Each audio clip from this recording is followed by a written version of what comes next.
움직이지 마시오. 지금 저 집 사람들은 부인이 죽기를 기다리고 있소. 첫날 밤 바보 천치라던 신랑이 신부를 벽 쪽으로 끌어당기며 낮게 속삭였습니다. 침 흘리고 헛웃음 짓던 그 바보가 칼처럼 또렷한 눈으로 신부를 바라보고 있었지요. 그 한마디에 신부는 제가 자란 그 집이 통째로 무서워지기 시작했습니다. 어수룩하던 그 신랑은 대체 무엇을 알고 있었던 것일까요? 구독과 좋아요를 눌러주세요. 계신 곳으로 좋은 이야기와 함께 행운을 보내드리겠습니다. 옛날 옛적 충청도 어느 고을에 유초연이라는 처자가 살았습니다. 나이 17, 갸름한 얼굴에 가늘고 짙은 눈썹을 가진 아이였지요. 큰 눈에는 늘 물기가 어려 있어 보는 이로 하여금 까닭 모를 애처로움을 느끼게 했습니다. 초연은 본디 가난한 집딸이었습니다. 3살 적에 부모를 돌림병으로 잃고 먼 친척 집을 전전하며 자랐지요. 밥 한 끼 얻어먹기 위해 남의 집 부엌일을 도맡았고 추운 겨울에도 콧저고리 하나로 견뎠습니다. 손등은 늘 트고 갈라져 피가 맺혔고 한겨울이면 동상에 걸려 발가락이 퉁퉁 부었지요. 친척집 아이들은 그런 초연을 종부리듯 했고 어른들은 밥 한 술 더 뜨는 것조차 눈치를 주었습니다. 내 어미 아비가 남긴 것도 없으면서 입만 살아서는 그런 모진 말에도 초연은 그저 고개를 숙일 뿐이었습니다. 그래도 초연은 원망을 입에 담는 법이 없었지요. 그저 하루하루 무사히 넘기면 그것으로 족하옵니다. 초연은 늘 그렇게 제 마음을 다독였지요. 밤이면 차가운 헛간에 웅크려 얼굴도 기억나지 않는 어머니를 그리며 잠들곤 했습니다. 그 가여운 처지에도 마음만은 곱게 자란 것이 어찌 보면 신기한 일이었지요.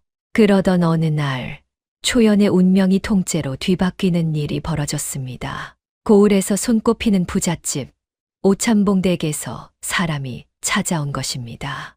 오참봉댁이라 하면 너른 전답에 곳간이 그득한 누구나 부러워하는 양반가였습니다. 그 댁 안주인 한 씨가 초연을 데려가겠다고 나선 것이었지요. 초연이 의탁해 살던 친척 내외는 입이 떡 벌어졌습니다. 아니, 그런 귀한 댁에서 어찌 우리 초연이를 군말 말고 보내게, 이 아이한테 이만한 복이 또 어디 있겠나. 한 씨는 살집이 넉넉한 둥근 얼굴에 치켜 올라간 눈매를 가진 여인이었습니다. 입가에는 늘 옅은 웃음이 걸려 있었지만 그 웃음이 어쩐지 서늘하다는 걸 초연은 한참 뒤에야 알게 됩니다. 한 씨는 초연의 손을 잡고 부드럽게 말했습니다. 가엾은 것, 이제 고생 끝이다. 우리 집에 가면 따뜻한 밥에 비단 옷을 입혀주마. 마님, 어찌 소녀 같은 것에게 그런 말 말거라. 내 너를 친딸처럼 여길 것이니 아무 걱정 말고 따라오너라. 초연은 그 말이 꿈만 같았습니다. 17 평생 처음 들어보는 다정한 목소리였으니까요. 소녀, 마님의 은혜를 평생 잊지 않겠사옵니다. 초연은 그렇게 말하며 눈물까지 글썽였지요.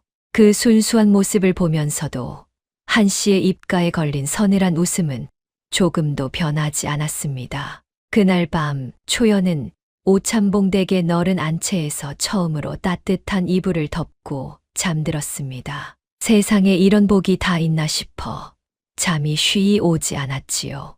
하지만 세상 모든 일에는 까닭이 있는 법입니다. 오참봉댁이 아무 연고도 없는 가난한 처자를 굳이 데려온 데에는 남모를 속셈이 숨어 있었습니다. 그 댁에는 본디 곱게 자란 딸이 하나 있었습니다. 오소저라 불리던 그 아이는 외가로부터 막대한 재산을 물려받기로 되어 있었지요. 외할아버지가 세상을 뜨며 내 외손녀에게만 물려주겠다고 못을 박아둔 까닭이었습니다. 전답이 수백마지기에 폐물이 괴짝으로 가득한 어마어마한 재산이었습니다. 그런데 그 오소저가 지난 봄 시름시름 앓다가 그만 세상을 떠나고 말았지요.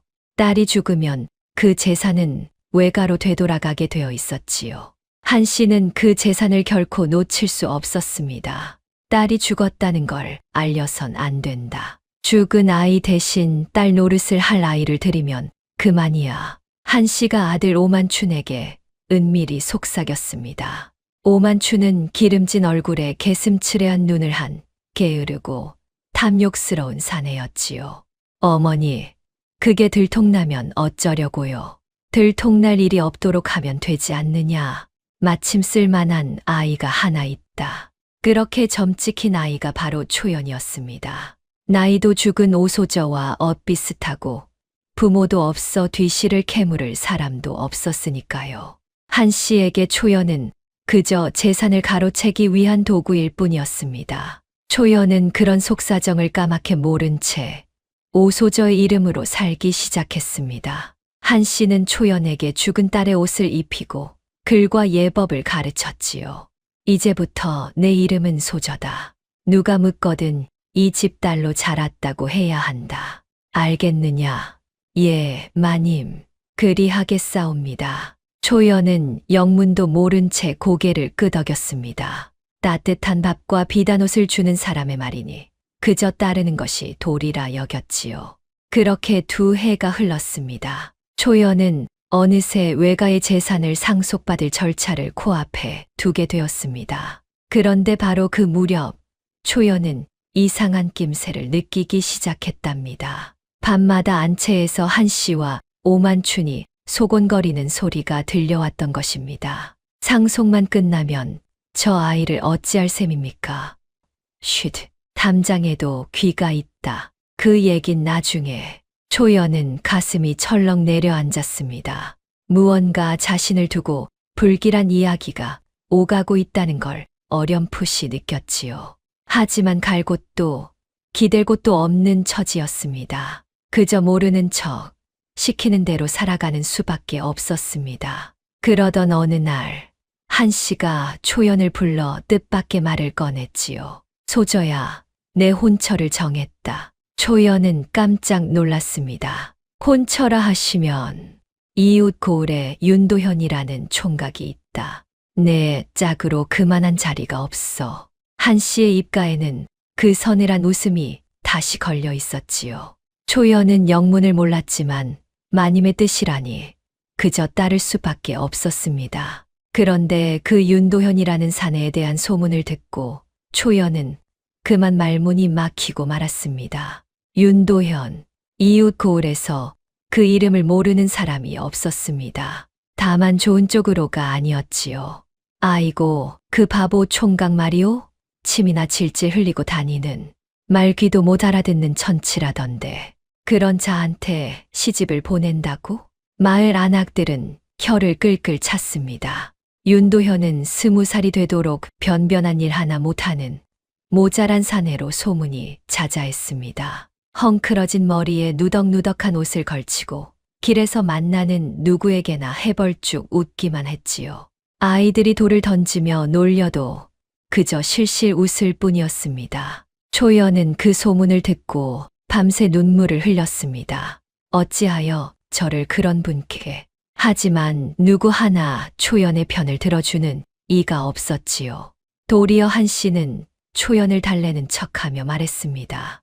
무어 그리 슬퍼하느냐. 사람이 좀 모자라면 어떠냐. 부모 없는 내가 양반집에 시집 가는 것만 해도 과분한 복이지. 그 말에 초연은 더 이상 아무 말도 할 수 없었습니다. 세상에 제 편이 하나도 없다는 사실이 그저 서럽기만 했지요. 이때까지만 해도 초연은 알지 못했습니다. 그 바보 같은 신랑이 실은 자신의 목숨을 구해줄 단 하나의 사람이라는 것을 말입니다. 혼례는 일사천리로 진행되었습니다. 한 씨는 무슨 급한 일이라도 있는 듯 서둘러 나를 잡았지요. 초연은 죽은 오소저의 이름으로 가마에 올랐습니다. 가마가 윤도현의 집으로 향하는 동안 초연의 마음은 천갈래 만갈래로 찢어졌습니다. 이 일을 대체 어찌하면 좋단 말인가. 가마 밖으로 스치는 마을 사람들의 수군거림이 비수처럼 가슴에 박혔지요. 저 가엾은 색시 좀 보게. 바보한테 시집 간다지 뭔가. 쯧쯧. 무슨 죄가 많아 저런 팔자를. 윤도현의 집은 듣던 대로 초라했습니다. 다 쓰러져 가는 초가에 마당에는 잡초가 무성했지요. 신랑 윤도현은 마당 한가운데 우두커니 서서 다가오는 가마를 해벌쭉 웃으며 바라보고 있었습니다. 침을 흘리며 연신 고개를 끄덕이는 그 모습에 초연은 그만 눈앞이 캄캄해졌습니다. 혼례상 앞에서도 도현은 어쩔 줄 몰라 하며 실실 웃기만 했답니다. 사람들이 시키는 대로 절을 하다 넘어질 뻔하기도 했지요. 구경 온 마을 사람들은 그 꼴을 보며 손가락질하고 비웃었습니다. 세상에 저런 신랑이 다 있나. 초연은 고개를 들 수 없었습니다. 그렇게 우여곡절 끝에 혼례가 끝나고 마침내 첫날 밤이 찾아왔지요. 별채 작은 신방에 초연이 홀로 앉아 신랑을 기다렸지요. 촛불 하나가 가늘게 떨리며 방 안을 비추고 있었습니다. 초연의 마음은 두려움으로 가득했습니다. 저 모자란 사내와 한 방에 들어야 한다니 생각만 해도 아득했지요. 이윽고 방문이 열리고 윤도현이 안으로 들어섰습니다. 초연은 차마 눈을 마주치지 못하고 고개를 숙였습니다. 방 안에는 무거운 침묵만이 흘렀지요. 초연은 두 손을 모아쥔 채 그저 이 밤이 어서 지나가기만을 바랐습니다. 그런데 그 순간 믿을 수 없는 일이 벌어졌지요. 방문이 닫히자마자 도현의 얼굴에서 그 해벌쭉한 웃음이 씻은 듯 사라진 것입니다. 침을 흘리던 입은 굳게 다물어졌고 멍하던 눈빛은 칼날처럼 날카로워졌습니다. 조금 전까지 마당에서 비틀거리던 그 바보는 어디에도 없었지요. 도현은 빠른 걸음으로 다가와 초연을 벽 쪽으로 끌어당겼습니다. 초연이 놀라 비명을 지르려는 찰나 도현이 낮고 또렷한 목소리로 속삭였습니다. 움직이지 마시오. 소리도 내지 마시오. 초연은 온몸이 얼어붙었지요. 어눌하던 그 말투는 온데간데 없고 차분하고 단호한 목소리만이 귓가에 울렸지요. 지금 무슨. 초연이 떨리는 목소리로 입을 열자 도현이 더욱 낮게 말했습니다. 지금 저 집 사람들은 부인이 죽기를 기다리고 있소. 그 한마디에 초연은 숨이 멎는 듯 했습니다. 그게 무슨. 부인을 이 댁에 들인 자들이요. 그들은 부인이 오늘 밤 이 집에서 죽기를 바라고 있소. 사고를 가장해서 말이오. 도현의 눈은 진지하기 그지없었지요. 거짓이라고는 한 톨도 섞이지 않은 눈빛이었지요. 초연은 비로소 깨달았습니다. 밤마다 들려오던 그 소곤거림, 한씨의 서늘한 웃음, 서두르던 혼사가 모두 한 줄로 꿰어졌습니다. 어찌 그것을. 긴 이야기는 나중에 하겠소. 지금은 내 말을 믿고 시키는 대로만 하시오. 그래야 부인도 나도 삽니다. 초연은 도현의 얼굴을 멍하니 바라보았지요. 바보라 손가락질 받던 그 사내가 지금 제 눈앞에서 전혀 다른 사람이 되어 있었지요. 그 순간 초연의 머릿속에 언젠가 광노인이라는 늙은이가 지나가듯 했던 말이 떠올랐습니다. 사람의 값어치는 겉모습이 아니라 그 속에 품은 마음으로 정해지는 법이니라. 그때는 무심코 흘려들었던 그 말이 어쩐지 지금 이 순간 가슴 깊이 박혀왔습니다. 초연은 떨리는 손으로 천천히 도현이 내민 손을 잡았지요. 그렇게 길고 긴 첫날 밤이 시작되고 있었습니다. 첫날 밤의 충격이 채 가시기도 전이었습니다. 초연은 도현이 시키는 대로 그 밤을 숨죽여 보냈습니다. 도현은 신방의 촛불을 끄지 않은 채 문 쪽에 등을 대고 앉아 밤새 한숨도 자지 않았지요. 이따금 밖에서 인기척이 날 때마다 도현은 손가락을 입에 대고 초연에게 가만히 있으라는 신호를 보냈습니다. 새벽이 가까워질 무렵 마당 쪽에서 무언가 부스럭거리는 소리가 들렸습니다. 도현의 눈빛이 순간 매섭게 변했지요. 하지만 소리는 곧 멀어졌고 동이 틀 때까지 더는 아무 일도 일어나지 않았습니다. 긴 밤이 그렇게 지나갔습니다. 날이 밝자 도현은 언제 그랬냐는 듯 다시 그 해벌쭉한 바보로 돌아갔지요. 침을 흘리고 헛웃음을 지으며 마당을 어슬렁거렸지요. 초연은 그 모습을 보며 어젯밤 일이 꿈이었나 싶을 지경이었습니다. 하지만 도현은 사람들이 보지 않는 틈을 타 초연에게 짧게 속삭였습니다. 오늘 처가에서 사람이 올 것이오. 무슨 말을 하든 그저 순순히 따르는 척만 하시오. 초연은 가슴이 두근거렸지만 고개를 끄덕였지요. 과연 도현의 말대로 그날 오후 오참봉 댁에서 하인 하나가 찾아왔습니다. 하인은 도현의 집을 둘러보며 못마땅한 기색을 감추지 않았지요. 마님께서 새 색시를 걱정하셔서 보내셨습니다. 하인은 그렇게 말했지만 그 눈은 집 안 구석구석을 살피고 있었습니다. 마치 무언가를 확인하러 온 사람 같았지요. 초연은 도현의 말대로 순순히 대답했습니다. 마님께 염려 마시라 전해주세요.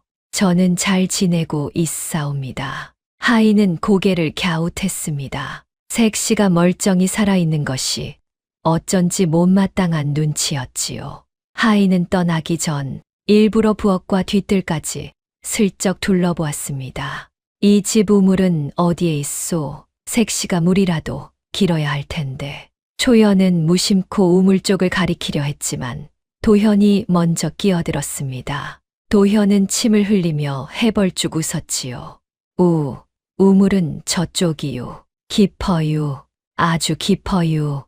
바보 흉내를 내는 그 말에 하인은 코웃음을 치며 돌아섰습니다. 하인이 살인문을 나선 뒤에야 도현의 얼굴이 다시 굳어졌습니다. 보았소. 저자는 부인이 무사한지를 확인하러 온 것이요.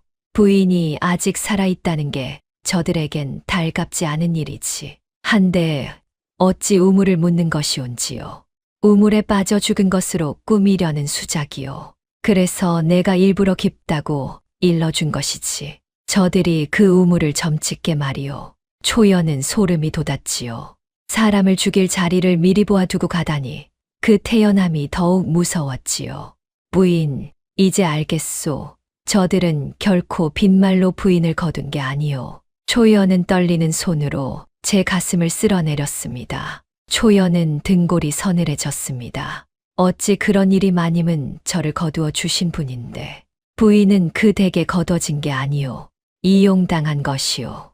도현의 말은 차분했지만 그 안에는 깊은 연민이 담겨 있었지요. 내 이야기를 들으면 부인은 무척 놀랄 것이요. 허나 모두 사실이요. 마음을 단단히 먹으시오. 서방님, 대체 무슨 말씀을 하시려는 것이온지요. 소녀 두렵사옵니다. 두려운 것이 다나오. 허나 진실을 알아야 부인이 스스로를 지킬 수 있소. 모르는 채로는 저들의 소나귀에서 벗어날 수 없으니 말이오. 도현의 목소리는 낮았지만 그 안에는 깊은 진심이 담겨 있었습니다. 초연은 마른 침을 삼키며 고개를 끄덕였습니다. 초연은 두 손을 꼭 쥐었지요. 듣고 싶지 않으면서도 들어야만 한다는 걸 알았지요. 도현은 주위를 한번 살핀 뒤 천천히 입을 열었습니다. 여기서 잠시 오참봉 댁의 사정을 짚고 넘어가야 하겠습니다. 오참봉 댁은 본디 고을에서 손꼽히는 부자였지만 그 재산의 태반은 안주인 한 씨의 욕심에서 비롯된 것이었지요. 오참봉은 사람은 좋으나 줏대가 없어 모든 집안일을 후처 한 씨에게 맡겨 두고 있었지요. 한 씨는 본디 오참봉의 후처로 들어온 여인이었습니다. 전처가 낳은 딸 오소저가 있었지만 한 씨는 제 아들 오만춘만을 끔찍이 여겼습니다. 오소저가 외가에 막대한 재산을 물려받게 되자 한 씨의 속은 부글부글 끓었지요. 저 어린 것이 그 재산을 다 차지하다니 우리 만춘이는 어쩌란 말이냐. 한 씨는 밤마다 그 생각으로 잠을 이루지 못했습니다. 같은 자식인데 어찌 이리 차별이 심하단 말인가. 죽은 전처가 무엇라고 그 핏줄에게만 재산이 가야 한단 말이냐. 한 씨는 베갯머리에서 몇 번이고 이를 갈았습니다. 곁에서 자던 오만춘도 어미의 한숨에 잠을 설치기 일쑤였지요. 어머니, 너무 속 끓이지 마세요. 어찌 방도가 없겠습니까? 방도라니, 외할아비가 문서에까지 못을 박아두었는데 무슨 수로 그 재산을 우리 것으로 만든단 말이냐. 모자는 밤마다 머리를 맞대고 궁리했지만 뾰족한 수가 없었습니다. 외가의 재산은 오직 죽은 외조부의 외손녀, 곧 오소저에게만 돌아가도록 단단히 묶여 있었으니까요. 그런데 하늘이 한 씨의 욕심을 도왔는지 아니면 시험에 들게 했는지 오소저가 갑작스레 병을 얻었습니다. 시름시름 앓던 오소저는 끝내 자리를 털고 일어나지 못했지요. 딸이 숨을 거두던 날, 한 씨는 슬픔보다 먼저 다른 생각을 떠올렸습니다. 이 아이가 죽었다는 게 알려지면 재산은 도로 외가로 넘어간다. 그것만은 막아야 해. 한 씨는 오소저의 죽음을 철저히 숨겼습니다. 바깥 출입이 잦지 않던 아이라 죽음을 아는 사람은 집안 식구 몇 분이었지요. 한 씨는 은밀히 오소저의 시신을 거두어 뒷산에 묻고는 딸이 먼 친척 집에 요양을 갔다는 소문을 퍼뜨렸습니다. 그러고는 죽은 딸을 대신할 아이를 찾기 시작했습니다. 나이가 비슷하고 부모가 없어 뒷말이 없을 아이라야 한다. 한 씨의 그물에 걸려든 것이 바로 초연이었지요. 부모를 일찍 여의고 친척 집을 떠돌던 가엾은 처자. 한 씨가 보기에 초연만큼 안성맞춤인 아이가 없었지요. 한 씨는 초연을 데려와 죽은 딸의 이름을 씌우고 외가 재산을 상속받을 준비를 시켰습니다. 글과 예법을 가르친 것도 비단옷을 입힌 것도 모두 그 때문이었습니다. 초연을 위해서가 아니라 재산을 가로채기 위한 연극이었던 것이지요. 초연은 그것도 모르고 난생 처음 받아보는 호의에 그저 감격할 뿐이었습니다. 도현의 이야기가 여기에 이르자 초연의 얼굴은 백지장처럼 하얗게 질렸습니다. 그러면 저는 진짜 그 댁딸이 아니란 말씀이세요? 그렇소. 부인은 죽은 딸을 대신해 그 집에 들어간 것이요. 그리고 도현은 잠시 말을 멈추었다가 무겁게 이었지요. 상속 절차가 끝나면 저들은 부인을 없앨 작정이었소. 비밀을 아는 부인을 살려둘 리 없으니 말이오. 초연의 눈에서 굵은 눈물이 뚝뚝 떨어졌습니다. 믿고 싶지 않았지만 그동안의 모든 일이 그 말과 맞아떨어졌지요. 밤마다 들리던 소곤거림, 서두르던 혼사, 오늘 찾아온 수상한 하인까지 모든 것이 한 폭의 무서운 그림으로 완성되고 있었습니다. 그러면 저를 이 댁에 시집 보낸 것도 바로 그것이요. 사람을 직접 죽이면 의심을 사기 마련이요. 그래서 저들은 꾀를 냈소. 도현의 목소리가 한층 낮아졌습니다. 모자란 사내에게 시집을 보낸 뒤 그 집에서 사고로 죽은 것처럼 꾸미려 한 것이요. 바보 남편이라면 색시를 지키지도 뒤시를 따지지도 못할 테니 더없이 좋은 허수아비인 셈이지. 초연은 그제야 모든 것을 깨달았지요. 한 씨가 왜 그토록 서둘러 하필 바보라 소문난 사내에게 자신을 보냈는지 말입니다. 초연은 분하고 서러워 어깨를 들썩였습니다. 세상에 어찌 그런 사람들이. 도현은 흐느끼는 초연을 잠시 바라보다가 조용히 말했습니다. 허나 저들은 한 가지를 잘못 짚었소. 초연이 눈물 젖은 얼굴을 들었지요. 무엇을 말씀이세요? 도현의 입가에 처음으로 옅은 미소가 떠올랐습니다. 바보의 헛웃음이 아닌 단단하고 따뜻한 미소였지요. 이 사내가 허수아비가 아니라는 것이요. 저들은 가장 만만한 자를 골랐다 여겼겠지만 실은 가장 잘못된 자를 고른 것이요. 그 말에 초연의 가슴 속에서 무언가가 뜨겁게 차올랐습니다. 세상에 제 편이 하나도 없는 줄 알았는데 여기 단 한 사람이 있었던 것입니다. 한대 서방님은 대체 누구세요? 어찌하여 그 모든 것을 아시고 또 어찌하여 저를 도우려 하시는지요? 초연의 물음에 도현은 잠시 먼 곳을 바라보았습니다. 그 눈빛에는 말로 다 할 수 없는 깊은 사연이 어려 있었지요. 그 이야기는 때가 되면 모두 들려드리겠소. 지금은 다만 이것만 알아두시오. 도현은 초연의 눈을 똑바로 바라보며 말했습니다. 나는 부인을 해칠 사람이 아니오. 도리어 부인을 지키기 위해 이 집에 들어온 사람이요. 그러니 나를 믿으시오. 초연은 그 진실한 눈빛을 마주하며 천천히 고개를 끄덕였습니다. 어쩐 일인지 그 말이 조금도 의심스럽지 않았지요. 바보인 줄로만 알았던 사내의 그 또렷한 눈빛이 도리어 그 어떤 양반보다 믿음직스러웠으니까요. 그날 이후 초연의 눈에 도현은 전혀 다른 사람으로 비치기 시작했습니다. 낮에는 여전히 침 흘리는 바보였지만 사람들이 없을 때면 그는 사뭇 다른 얼굴을 보였지요.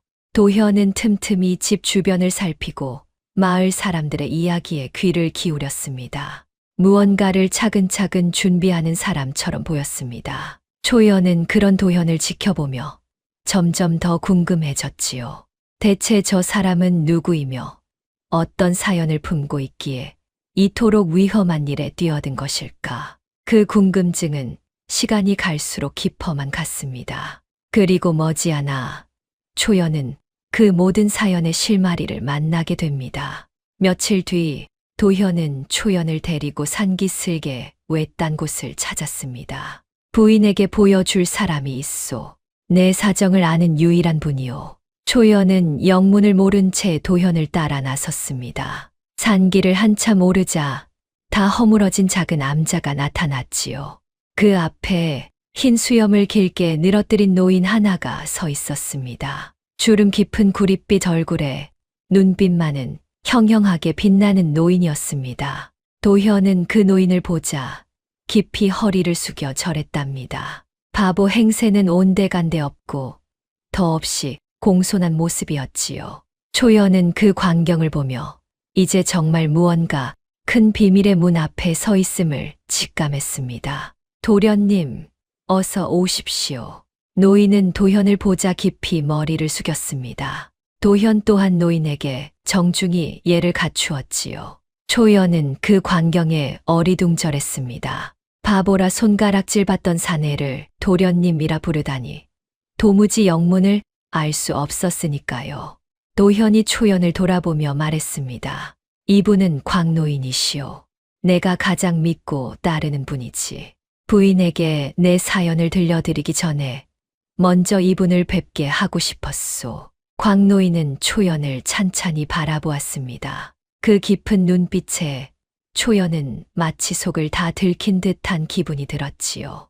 이 아이가 그 가엾은 색시로구먼. 광노인이 천천히 고개를 끄덕였습니다. 도련님께서 어찌 이 위험한 일에 뛰어드셨나 했더니 다 까닭이 있었구려. 초연은 두 사람의 말을 도무지 따라갈 수 없었습니다. 어르신, 대체 무슨 말씀이신지요? 서방님은 누구시고 어찌하여 저를? 초연의 목소리가 떨렸지요. 광노인은 잠시 도현을 바라보았고 도현이 조용히 고개를 끄덕였습니다. 이야기를 들려주어도 좋다는 뜻이었지요.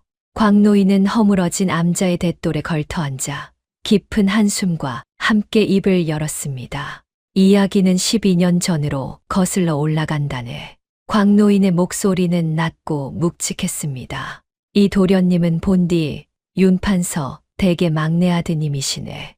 윤판서라 하면 한때 임금의 두터운 신임을 받던 충신이셨지. 초연은 깜짝 놀랐지요. 판서 댁 도련님이라고요? 그렇다네. 헌데 그 어른이 모함을 받으셨어. 영모를 꾸몄다는 누명이었지. 광노인의 눈가가 붉어졌습니다. 억울한 누명이었네. 윤판서 어른은 평생 나라와 백성만을 생각하신 분이셨어. 허나 그분의 강직함을 시기한 자들이 없는 죄를 꾸며 덮어 씌운 것이지. 광노인의 이야기는 계속되었습니다. 윤판서는 영모죄로 끌려가 모진 고초를 겪었지요. 가문은 풍비박산이 났고 일가족이 모두 화를 입었지요. 그 와중에 가장 어렸던 막내 곧 도현만이 간신히 화를 피했습니다. 당시 8살이던 도현을 충직한 종이었던 광노인이 들쳐 업고 도망친 것이었습니다. 나는 그저 어린 도련님을 살려야 한다는 일념뿐이었네. 밤낮으로 산을 넘고 강을 건넜지. 광노인은 그때를 떠올리며 목이 메었지요. 추격하는 포졸들을 피해 낮에는 동굴에 숨고 밤에만 길을 걸었다네. 어린 도련님은 배가 고파 울다가도 내가 입을 막으면 그 작은 손으로 제 입을 틀어 막으셨어. 8살 아이가 말일세 광노인의 주름진 뺨으로 눈물이 흘러내렸습니다. 그 어린 것이 무얼 안다고 부모 잃은 슬픔에 울 새도 없이 살기 위해 울음을 삼켜야 했으니 그 모습을 볼 때마다 이 늙은이의 가슴이 미어졌다네. 초연도 함께 눈물 지었습니다. 어린 도현이 겪었을 그 공포와 외로움이 가슴 깊이 사무쳐 왔지요. 어린 도현은 영문도 모른 채 부모와 형제를 모두 잃었습니다. 살아남기 위해 도련님은 바보 행세를 하셔야 했네. 광노인의 말에 초연은 가슴이 미어졌습니다. 역적의 자식이라 하면 어디서든 잡혀 죽을 판이었으니까.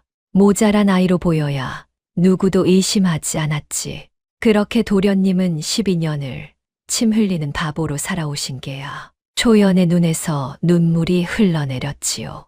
20살이 되도록 바보 흉내를 내며 살아야 했던 그 세월이 얼마나 외롭고 서러웠을지 헤아릴 수조차 없었지요. 초연은 도현을 바라보았습니다. 도현은 담담한 얼굴이었지만 그 눈빛 깊은 곳에는 말로 다 못할 슬픔이 잠겨 있었습니다. 한데 어르신, 그것과 제가 무슨 상관이 있는지요?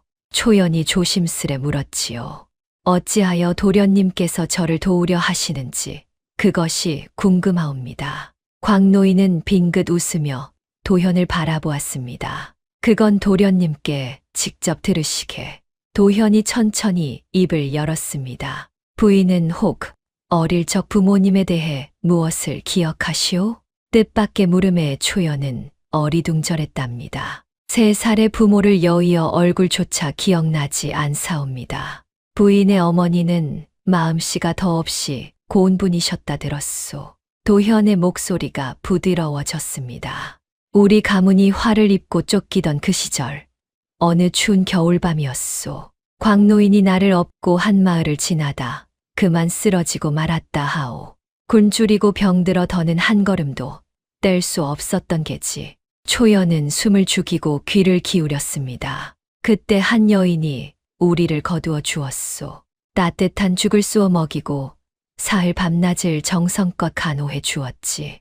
역적을 숨겨주면 큰 화를 입을 줄 알면서도 그 여인은 우리를 내치지 않았소. 도현의 눈빛이 아련해졌지요. 그 여인이 바로 부인의 어머니셨소. 초연은 그만 말을 잃고 말았습니다. 제 어머니가요? 그렇소. 그분이 아니었다면 나도 광노인도 그 겨울을 넘기지 못했을 것이오. 우리 2사람의 목숨을 구해 주신 은인이시지. 도현은 초연의 눈을 똑바로 바라보았습니다. 나는 그 은혜를 한시도 잊은 적이 없소. 언젠가 반드시 갚으리라 마음에 새기고 살았지. 그러던 차에 그 은인의 따님이 위험에 처했다는 걸 알게 된 것이오. 초연의 눈에서 굵은 눈물이 쏟아졌지요. 얼굴조차 기억나지 않던 어머니가 그토록 따뜻하고 용감한 분이었다니. 그리고 그 어머니의 선행이 12년을 돌아 이렇게 자신을 구하고 있다니. 초연은 가슴이 벅차올라 한참을 흐느꼈습니다. 내가 부인을 지키려는 건 단지 은혜 때문만이 아니오. 도현이 조용히 덧붙였습니다. 부인의 어머니가 보여준 그 마음을 나는 이 세상에서 가장 귀한 것이라 여기오. 겉모습이 어떠하든 신분이 어떠하든 사람의 참된 값어치는 그 속에 품은 마음에 있는 법이니까. 그 말에 초연은 문득 언젠가 광노인이 했던 말을 다시 떠올렸지요. 사람의 값어치는 겉모습이 아니라 그 속에 품은 마음으로 정해지는 법이니라. 이제야 그 말의 참뜻이 가슴에 와닿았습니다. 바보라 멸시받던 도현도 가짜 딸이라 이용당한 자신도 겉모습만으로는 결코 알 수 없는 참된 마음을 품고 있었던 것입니다. 그날 산에서 내려오는 길, 초연의 마음은 한결 단단해져 있었습니다. 더는 혼자가 아니라는 것, 그리고 자신을 지켜주는 이가 그저 변덕이 아니라 깊은 인연으로 곁에 있다는 것을 알았으니까요. 서방님, 아니 도련님, 초연이 조심스레 부르자 도현이 손사래를 쳤습니다. 남들 앞에서는 그저 바보 서방으로 대해 주시오. 아직은 때가 아니오. 우리가 저들의 흉계를 모두 밝혀낼 때까지는 나는 침 흘리는 바보로 남아 있어야 하오. 초연은 고개를 끄덕였습니다. 알겠사옵니다. 한데 이제 우리는 무엇을 해야 하는지요? 도현의 눈빛이 날카로워졌지요. 저들의 죄를 낱낱이 밝힐 증거를 모아야 하오. 도현은 차분하게 말했습니다. 부인이 가짜 딸로 들어간 사실, 죽은 진짜 딸을 숨긴 사실, 그리고 부인을 해치려 한 음모까지. 이 모든 것을 입증할 증거가 있어야 저들을 벌할 수 있소. 한데 그 증거를 어찌 구한단 말씀이세요? 저들이 순순히 내어줄 리 없는데요. 그래서 내가 바보 행세를 하는 것이요. 도현이 옅게 웃었습니다. 사람들은 바보 앞에서 경계를 풀기 마련이지. 저들은 내가 아무것도 모른다 여기고 내 앞에서 함부로 입을 놀릴 것이요. 그 틈을 노리는 것이지. 초연은 그 영민함에 새삼 감탄했답니다. 그런데 바로 그 무렵 오참봉댁에서 또 다른 움직임이 시작되고 있었습니다. 상속 절차가 막바지에 이르자 한 씨는 마음이 급해진 것입니다. 만춘아, 이제 곧 상속이 끝난다. 그 전에 일을 깨끗이 마무리 지어야 한다. 한 씨가 아들에게 은밀히 말했습니다. 그 계집을 더는 살려둘 수 없어. 비밀을 아는 자는 화근이니라. 오만추는 침을 꿀꺽 삼켰습니다. 한데 어머니, 바보 사위놈이 곁에 있지 않습니까? 그까짓 바보가 무슨 대수냐. 도리어 잘된 일이지. 색씨가 사고로 죽으면 다들 바보 남편 탓이라 여길 테니. 한 씨는 음흉한 미소를 지었지요. 내 사람을 보내 일을 처리하마. 깊은 밤 그 집 우물에 색씨를 빠뜨리면 그만이야. 바보가 한눈판 사이에 색씨가 우물에 빠져 죽었다 하면 누가 의심하겠느냐. 오만추는 어미의 잔인함에 등골이 서늘했지만 재산 앞에서는 양심도 무뎌졌습니다. 알겠습니다, 어머니. 분부대로 하지요. 그렇게 한 씨 모자는 초연을 없앨 흉계를 꾸미기 시작했습니다. 하지만 그들은 꿈에도 몰랐지요. 그 바보 사위가 저들의 모든 수작을 손바닥 들여다보듯 깃고 있다는 것을 말입니다. 초연을 노린 첫 번째 살수가 머지않아 그 집에 들이닥칠 참이었습니다. 그날 밤은 유난히 칠흑같이 어두웠습니다. 초연은 도현의 당부대로 잠든 척하며 가만히 누워 있었지요. 도현은 어둠 속에서 두 눈을 부릅뜬 채 바깥의 기척에 온 신경을 곤두세우고 있었습니다. 자정이 가까울 무렵 살인문 쪽에서 희미한 발소리가 들려왔습니다. 한 사람이 아니었지요. 발소리는 조심스럽게 그러나 분명한 목적을 가지고 마당으로 들어섰지요. 도현은 초연의 입을 가만히 막고 귀에 대고 속삭였습니다. 왔소. 절대 소리 내지 마시오. 초연은 심장이 터질 듯 두근거렸습니다. 문틈으로 검은 그림자 둘이 어른거렸지요. 복면을 한 사내들이었지요. 그들은 신방 쪽이 아니라 곧장 우물 쪽으로 향했습니다. 미리 일러둔 대로 색시를 우물에 빠뜨릴 작정이었던 것입니다. 색시 방이 어디라 했지? 별채라 했다. 끌어내서 우물에 쳐넣고 발을 헛디딘 것처럼 꾸미면 돼. 낮게 주고받는 그 말에 초연은 온몸이 떨렸습니다. 정말로 도현의 말이 한치도 틀리지 않았던 것입니다. 사내들이 별채 쪽으로 발걸음을 옮기기 시작했습니다. 바로 그때 도현이 움직였습니다. 그는 바보의 탈을 완전히 벗어던지고 소리 없이 방을 빠져나갔지요. 어둠 속에서 도현의 몸놀림은 더없이 날렵하고 정확했습니다. 12년 세월을 숨어 살면서도 그는 남몰래 무예를 갈고 닦아왔던 것입니다. 누구냐? 복면 사내 하나가 인기척을 느끼고 돌아섰지만 이미 늦었습니다. 도현의 발길질의 사내는 외마디 소리와 함께 나뒹굴었지요. 다른 하나가 칼을 빼들었지만 도현은 침착하게 그 손목을 비틀어 칼을 떨어뜨렸습니다. 순식간에 벌어진 일이었습니다. 두 사내는 혼비백산하여 달아났지요. 어둠 속에서 벌어진 짧은 격투에 그들은 자신들이 누구에게 당했는지조차 알지 못했지요. 도현은 그들을 굳이 쫓지 않았습니다. 도리어 떨어진 칼 한 자루를 조용히 챙겨 들었습니다. 이것이 증거가 될 것이요. 방으로 돌아온 도현이 초연에게 칼을 보여주며 말했답니다. 칼자루에는 오참봉 댁에서만 쓰는 표식이 새겨져 있었지요. 초연은 그제야 참았던 숨을 토해냈습니다. 도현이 아니었다면 자신은 오늘 밤 그 차가운 우물 속에서 목숨을 잃었을 것입니다. 이제 저들은 첫 수가 실패한 것을 알 것이요.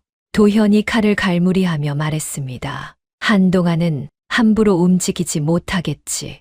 허나 저들은 결코 포기하지 않을 것이요. 더 교활한 수를 쓸 테지. 초연은 두려움에 떨면서도 도현의 곁에서 묘한 안도감을 느꼈습니다. 서방님, 무서워요. 저들이 또 어떤 짓을 할지.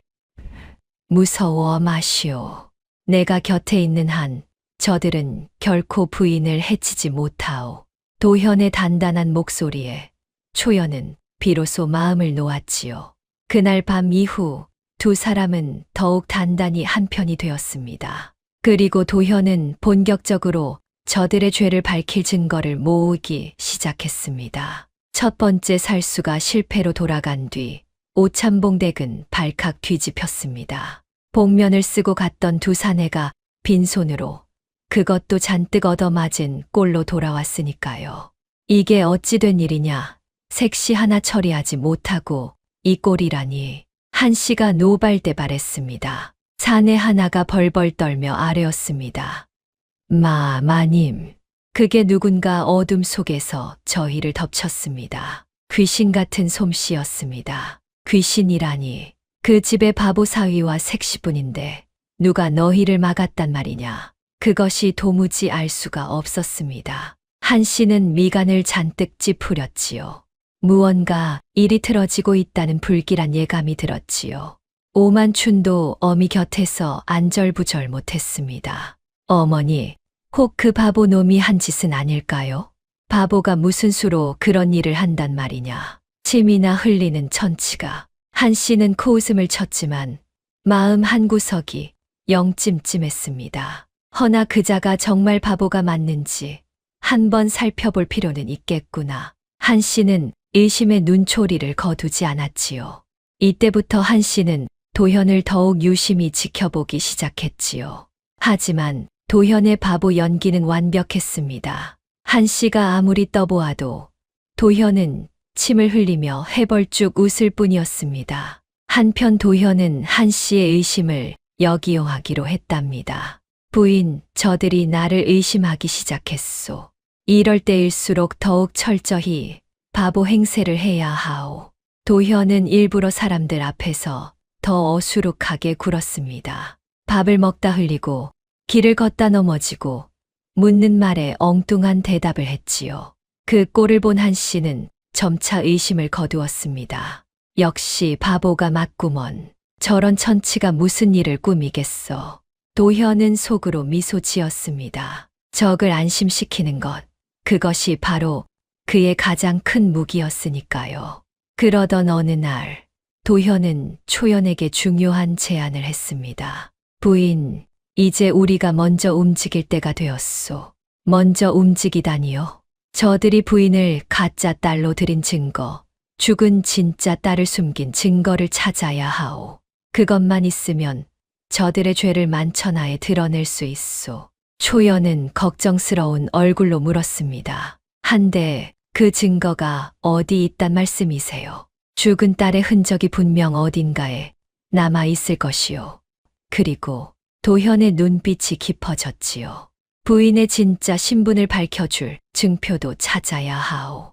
부인이 그 집 딸이 아니라는 걸 증명하려면 말이오. 초연은 문득 무언가를 떠올렸습니다. 그러고 보니 제게 어머니가 남긴 물건이 하나 있사옵니다. 어떤 물건이요? 낡은 놀이개예요. 친척 집을 떠돌 때도 품에 꼭 지니고 다녔지요. 어머니의 유일한 유품이라 초연은 품 속에서 색바랜 놀이개 하나를 꺼냈습니다. 오래되어 빛이 바랬지만 정성스레 수놓은 흔적이 남아있는 놀이개였지요. 도현은 그것을 받아들고 찬찬히 살폈습니다. 이것이 부인 어머니의 유품이라. 도현의 눈빛이 묘하게 빛났습니다. 부인, 이 놀이개를 잘 간직하시오. 이것이 훗날 부인의 진짜 신분을 밝혀줄 귀한 증표가 될지 모르오. 도현은 놀이개를 초연에게 돌려주며 말했답니다. 초연은 그 놀이개를 다시 품에 소중히 갈무리했습니다. 어머니의 유일한 흔적이 그토록 중요한 물건일 줄은 몰랐지요. 한데 죽은 딸의 흔적은 어찌 찾는단 말씀이세요? 그건 광노인께 도움을 청할 생각이요. 그분이 마을 사정에 밝으시니 분명 실마리를 찾아주실 것이요. 도현은 차근차근 계획을 세워 나갔습니다. 초연은 그런 도현을 보며 점점 더 깊은 믿음을 갖게 되었습니다. 며칠 뒤 광노인이 은밀히 도현을 찾아왔지요. 도련님, 알아보았네. 죽은 오소저의 일이 말일세. 광노인의 표정은 어두웠습니다. 오소저는 지난 봄에 병으로 죽은 게 분명하네. 헌데 한 씨가 그 죽음을 철저히 숨겼어. 시신을 뒷산 어둠에 몰래 묻었다는 소문이 있네. 도현의 눈빛이 날카로워졌습니다. 뒷산이라 그 무덤을 찾을 수 있겠습니까? 쉽지 않을 게야. 헌데 한 가지 단서가 있네. 광노인이 목소리를 낮췄지요. 그 무렵 한 씨 집에서 일하던 늙은 종 하나가 시신 묻는 일을 거들었다 하더군. 그 자를 찾으면 무덤의 위치를 알 수 있을지 모르네. 도현은 고개를 끄덕였습니다. 그 종을 찾아 주십시오. 다만 조심스럽게 접근해야 합니다. 섣불리 굴다간 한 씨가 눈치챌 테니. 알겠네. 이 늙은이가 조용히 알아보겠네. 광노인이 떠난 뒤 도현은 초연에게 상황을 설명했습니다. 이제 실마리가 잡히기 시작했소. 죽은 딸의 무덤을 찾고 그 일을 거둔 종의 증언을 얻으면 저들이 부인을 가짜 딸로 세운 죄를 입증할 수 있소. 초연은 희망과 두려움이 뒤섞인 마음으로 물었지요. 한데 그동안 저들이 또 저를 해치려 들면 어쩌지요. 그건 염려 마시오. 내가 밤낮으로 부인을 지킬 테니. 도현의 말에는 한치의 흔들림도 없었습니다. 그날 이후 도현과 초연은 본격적으로 움직이기 시작했습니다. 도현은 낮에는 바보 행세를 하면서도 사람들이 없는 틈을 타 마을 곳곳을 살폈지요. 오참봉댁의 사정을 아는 이들에게 슬쩍슬쩍 말을 붙여 필요한 정보를 캐냈지요. 물론 그 모든 것을 바보 흉내 속에 감추고서 말입니다. 어신, 그 대가가씨는 어디 갔대요? 통 안 보이던데요. 도현이 해벌쭉 웃으며 묻자 마을 노인이 무심코 대답했습니다. 아, 그 대가가씨, 먼 친척 집에 요양 갔다더구먼. 봄부터 통 안 보이는 걸 보면 어지간히 아픈 모양이야. 도현은 그렇게 한 조각 한 조각 진실의 퍼즐을 맞춰 나갔습니다. 한편 초연도 가만히 있지 않았지요. 그녀는 오참봉댁을 드나들며 한 씨와 오만춘의 동태를 살폈지요. 가짜 딸 노릇을 하는 처지였기에 도리어 집안 깊숙이 들어갈 수 있었습니다. 어느 날 초연은 한 씨가 잠시 자리를 비운 틈에 안방을 살피게 되었습니다. 혹시 죽은 딸과 관련된 물건이 있을까 해서였지요. 그런데 장롱 깊숙한 곳에서 초연은 뜻밖의 물건을 발견했습니다. 곱게 접힌 작은 책자 하나였습니다. 표지에는 가녀린 글씨로 무언가 적혀 있었지요. 초연은 떨리는 손으로 그 책자를 펼쳐보았습니다. 그것은 죽은 오소저가 생전에 쓰던 일기였습니다. 병상에서 하루하루 적어 내려간 어린 소녀의 마지막 기록이었지요. 초연은 가슴이 먹먹해졌습니다. 일기 속의 오소저는 제 어미와 오라비의 탐욕을 어렴풋이 눈치채고 두려워하고 있었습니다. 그리고 마지막 장에는 이런 글귀가 적혀 있었지요. 내가 죽으면 어머니는 분명 다른 아이를 들여 내 행세를 시킬 것이다. 그 가엾은 아이가 부디 무사하기를. 초연은 그 글귀를 읽고 그 자리에 주저앉아 울고 말았습니다. 죽은 오소전은 자신의 죽음 뒤에 벌어질 일을 이미 짐작하고 있었던 것입니다. 그리고 얼굴도 모르는 그 가엾은 아이, 곧 초연을 위해 마지막 기도를 남겼던 것이지요. 초연은 그 일기를 가슴에 꼭 안았습니다. 이것이야말로 한 씨의 죄를 밝힐 결정적인 증거였습니다. 초연은 황급히 그 일기를 품에 숨기고 안방을 빠져나왔지요. 그날 밤 초연은 도현에게 그 일기를 보여주었습니다. 도현은 일기를 읽고는 깊은 한숨을 내쉬었습니다. 가엾은 아이로구나. 제 죽음 앞에서도 남을 걱정하다니. 도현은 일기를 소중히 갈무리했답니다.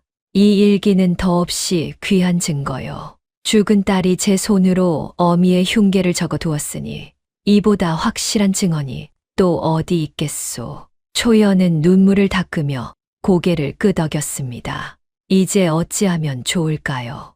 증거가 하나둘 모이고 있소. 죽은 딸의 일기, 저들이 보낸 살수의 칼, 그리고 광노인이 찾고 있는 무덤과 증인까지.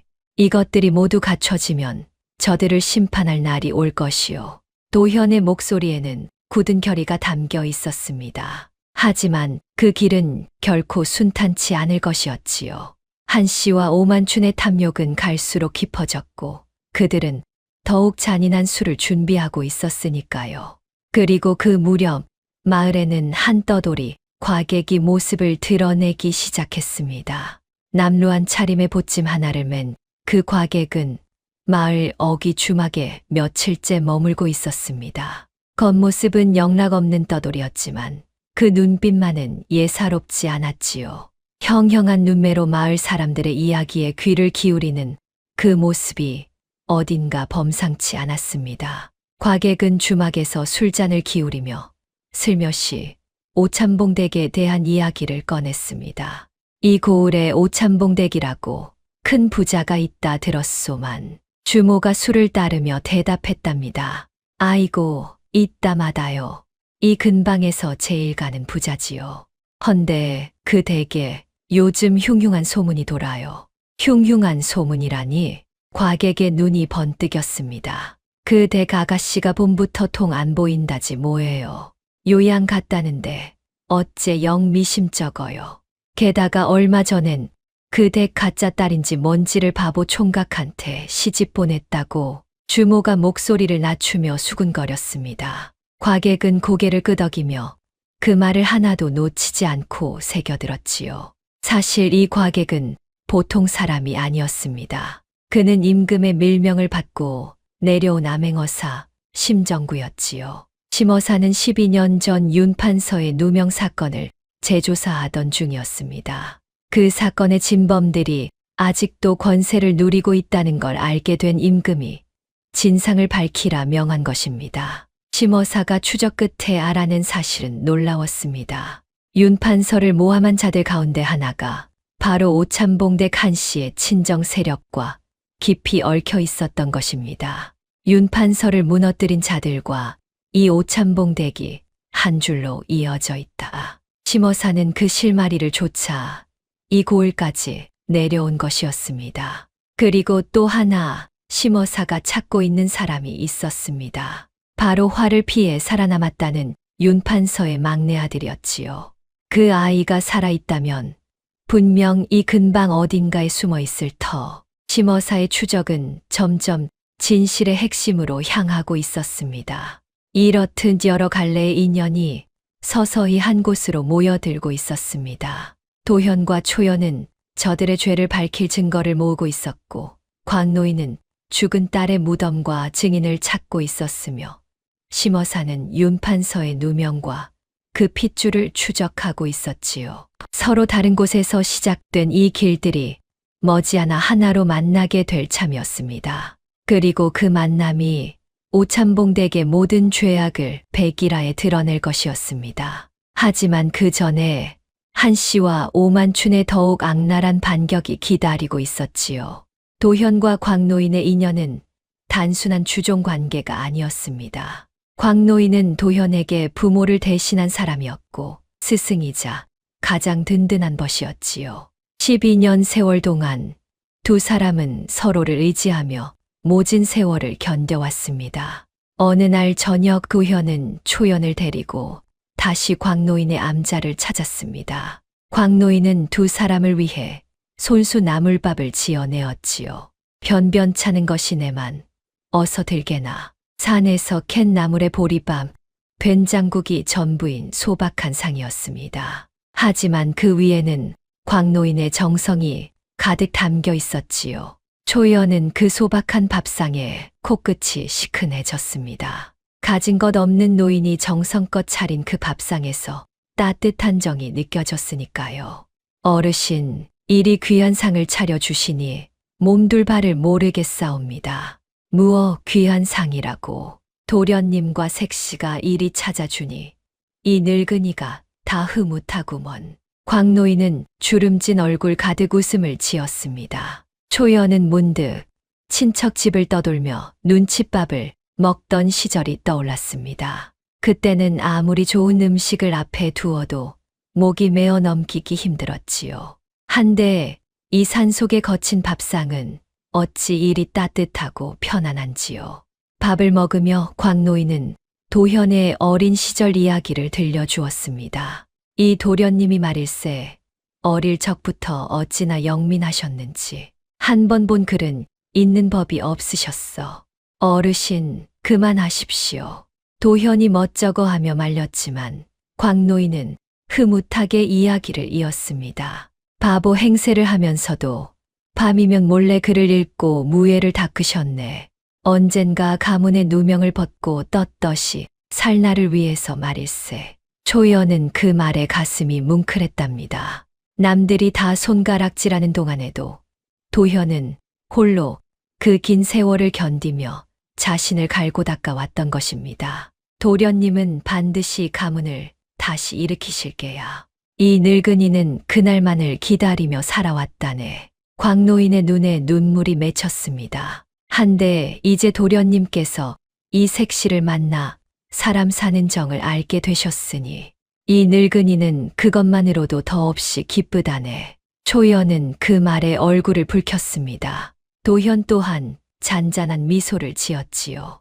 세 사람은 그날 밤 늦도록 이야기를 나누었습니다. 가진 것 없고 기댈 곳 없는 처지였지만 서로를 향한 마음만은 그 어떤 부기보다 따뜻했습니다. 초연은 문득 깨달았지요. 진정한 가족이란 핏줄이 아니라 서로를 아끼는 마음으로 맺어지는 것임을 말입니다. 이튿날 광노인이 반가운 소식을 가지고 왔습니다. 도련님, 죽은 딸의 무덤을 거둔 늙은 종을 찾았네. 정말입니까? 그렇다네. 한 씨가 입막음으로 멀리 내쫓은 모양이야. 헌데 그자가 양심의 가책을 느끼고 있더군. 잘 구슬리면 증언을 받아낼 수 있을 게야. 도현의 얼굴이 환해졌습니다. 잘 되었습니다. 그 증언만 있으면 죽은 딸을 숨긴 죄를 입증할 수 있습니다. 이렇게 증거는 하나둘 모여가고 있었지요. 하지만 바로 그 무렵 한 씨와 오만춘의 두 번째 반격이 시작되었습니다. 첫 번째 살수가 실패한 뒤 한 씨는 방법을 바꾸기로 했습니다. 힘으로 안 되면 꾀를 써야지. 한 씨는 음흉한 계략을 꾸몄지요. 초연이 시댁 재물을 훔쳐 달아나려 했다는 누명을 씌우기로 한 것입니다. 도둑으로 모라관아에 넘기면 옥에서 조용히 없앨 수 있다는 속셈이었지요. 한 씨는 은밀히 사람을 시켜 초연의 방에 값진 폐물을 몰래 숨겨 두었습니다. 그러고는 짐짓 폐물이 없어졌다며 소동을 벌였지요. 내 귀한 폐물이 사라졌다. 분명 누가 훔쳐간 게야. 한 씨는 곧장 초연을 지목했습니다. 새로 들어온 그 색시가 수상하다. 어서 그 방을 뒤져 보아라. 한 씨의 하인들이 들이닥쳐 초연의 방을 뒤졌습니다. 그리고 미리 숨겨 둔 폐물이 보란듯이 나왔지요. 여기 있습니다. 마님, 색시 방에서 폐물이 나왔습니다. 초연은 기가 막혔습니다. 저는 그런 것을 훔친 적이 없사옵니다. 누군가 모함하는 것이옵니다. 하지만 한 씨는 코웃음을 쳤습니다. 증거가 이리 명백한데 무슨 변명이냐. 도둑년을 당장 관아에 넘겨라. 바로 그때 바보 도현이 비틀거리며 나섰지요. 마님, 그거 아니요. 그 폐물 제가 봤어요. 한 씨가 짜증스럽게 돌아보았습니다. 바보가 무얼 봤다는 게냐. 도현은 침을 흘리며 더듬더듬 말했습니다. 아까 저 하인 아저씨가 색시방에 뭘 넣는 거 봤어요. 헤헤, 숨바꼭질하나 했지요. 그 말에 한 씨의 얼굴이 새파랗게 질렸지요. 바보가 무심코 내뱉은 그 한마디가 모함의 전말을 그대로 폭로한 것이었지요. 마침 그 광경을 구경하던 마을 사람들이 술렁이기 시작했습니다. 아니, 그런 폐물을 일부러 숨긴 거란 말이야? 바보 눈에 띌 정도면 정말 모함이 맞나 보네. 사람들의 수군거림에 한 씨는 당황했습니다. 도현은 그 틈을 놓치지 않고 더욱 바보스럽게 떠들었지요. 맞아요. 그 아저씨가 살금살금 들어가서 반짝이는 거 넣고 나왔어요.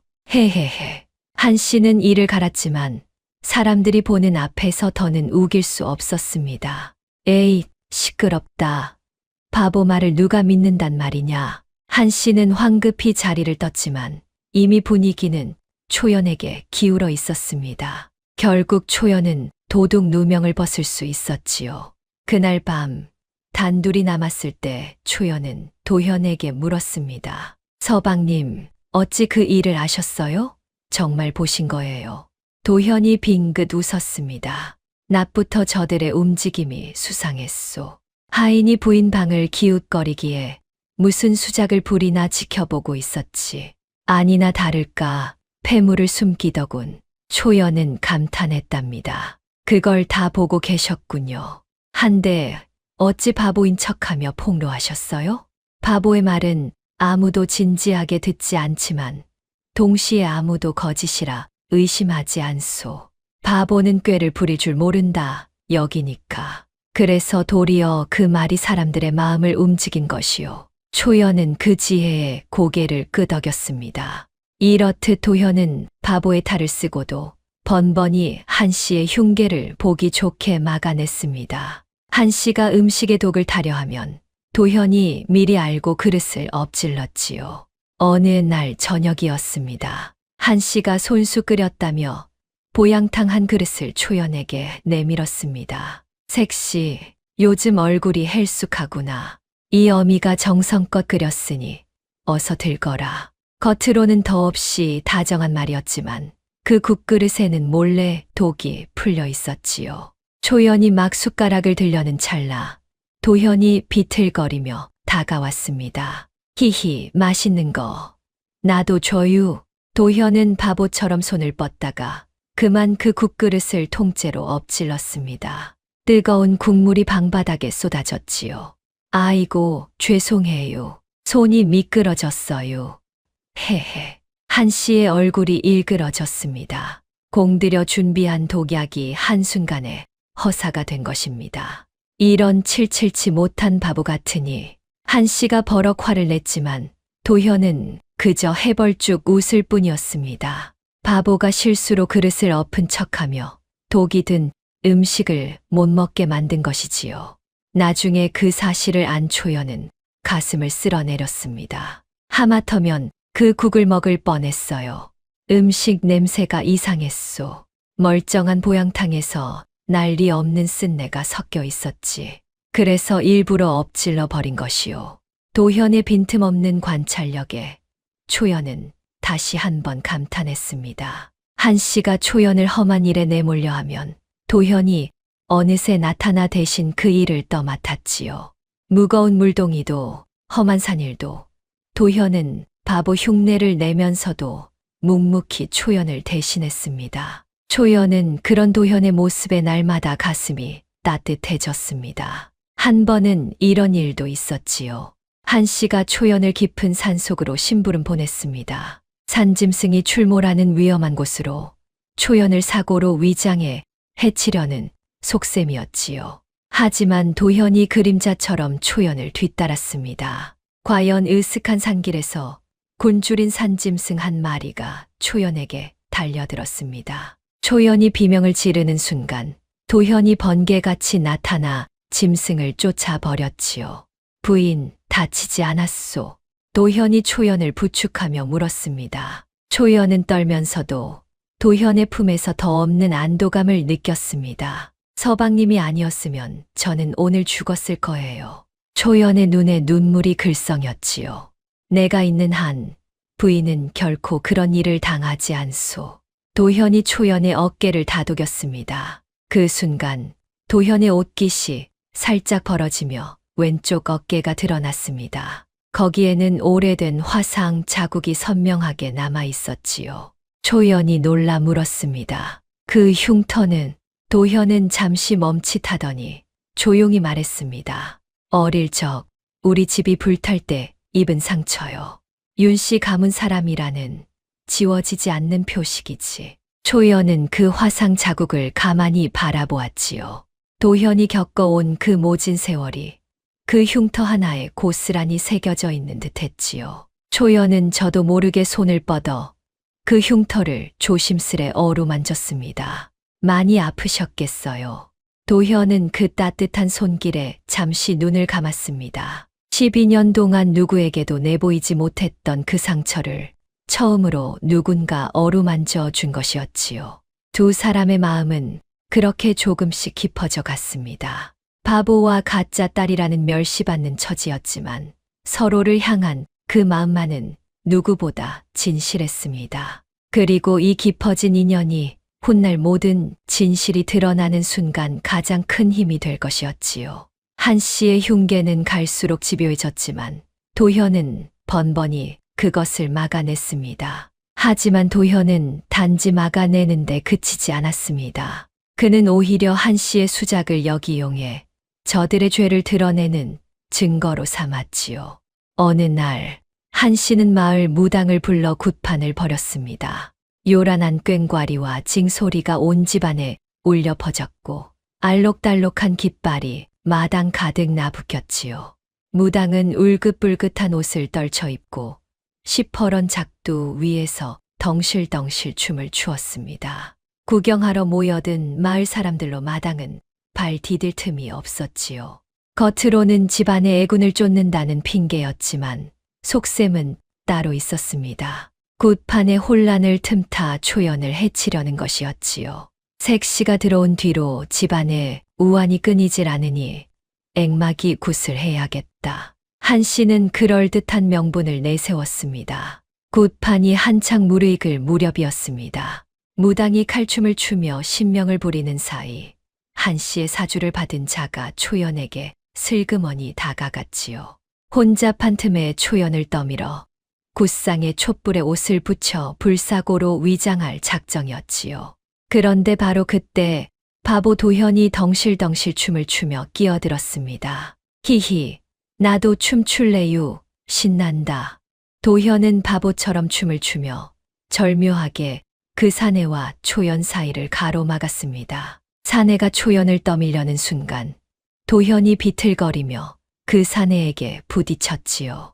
사내는 도리어 제 손에 든 부식깃을 떨어뜨리고 말았습니다. 부식깃이 떨어지는 것을 본 마을 사람들이 술렁였습니다. 아니, 저 사람 손에 든 게 뭐야? 불씨 아니야? 굿판에 웬 불씨를 들고 있어? 사람들의 의심 어린 눈초리가 그 사내에게 쏠렸지요. 사내는 당황하여 어쩔 줄 몰라 했지요. 한 씨는 또다시 일이 틀어진 것을 보고 속이 부글부글 끓었습니다. 하지만 도현은 시치미를 뚝 떼고 춤만 추었습니다. 헤헤, 재밌다. 또 추자. 그 바보 같은 모습에 누구도 도현을 의심하지 못했지요. 이렇듯 도현은 위기가 닥칠 때마다 바보의 탈을 절묘하게 활용했습니다. 한 번은 한 씨가 초연을 강물에 빠뜨리려 한 적도 있었습니다. 빨래를 핑계로 초연을 깊은 강가로 보낸 뒤 사고로 위장하려 한 것이지요. 하지만 도현이 먼저 그 강가에 가서 위험한 곳을 미리 살펴두었습니다. 초연이 빨래를 하다 발을 헛디디는 척하자 도현이 잽싸게 그녀를 붙잡았지요. 색시, 위험해요.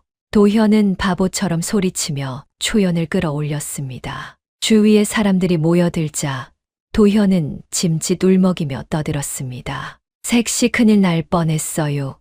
물이 이렇게 깊은데 누가 여기로 빨래를 보냈대요. 그 말에 사람들이 수군거렸지요. 하긴 이런 깊은 데로 새 색시를 보내다니 이상하구먼. 바보 사위가 아니었으면 큰일 날 뻔했네.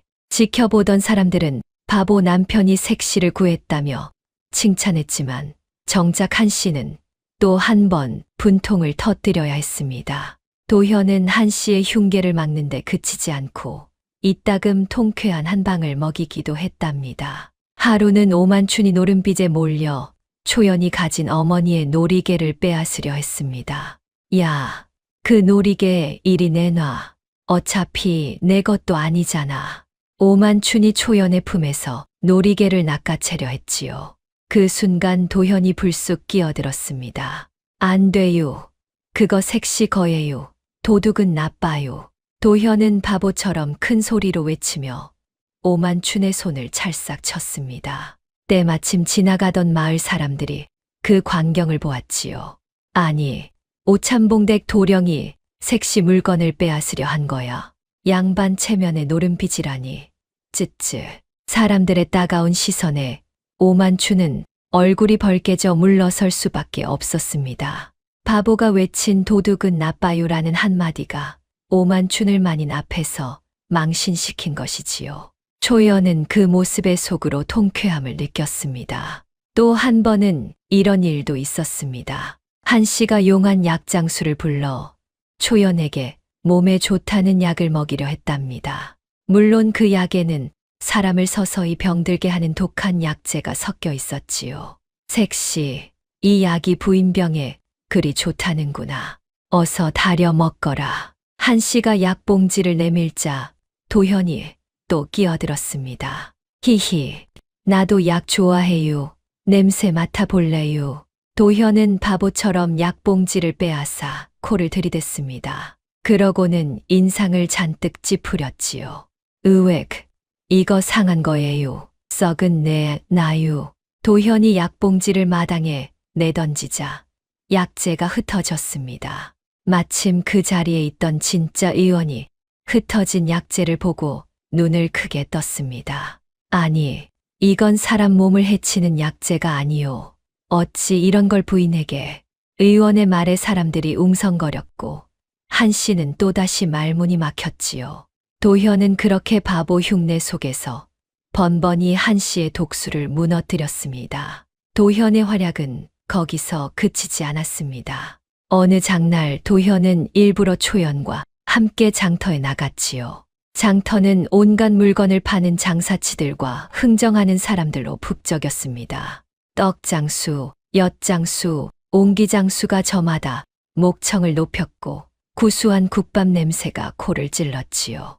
도현은 그 북적이는 인파 속으로 초연을 데리고 들어갔습니다. 사람 많은 곳에서 오참봉댁의 악행을 슬며시 소문내기 위해서였지요.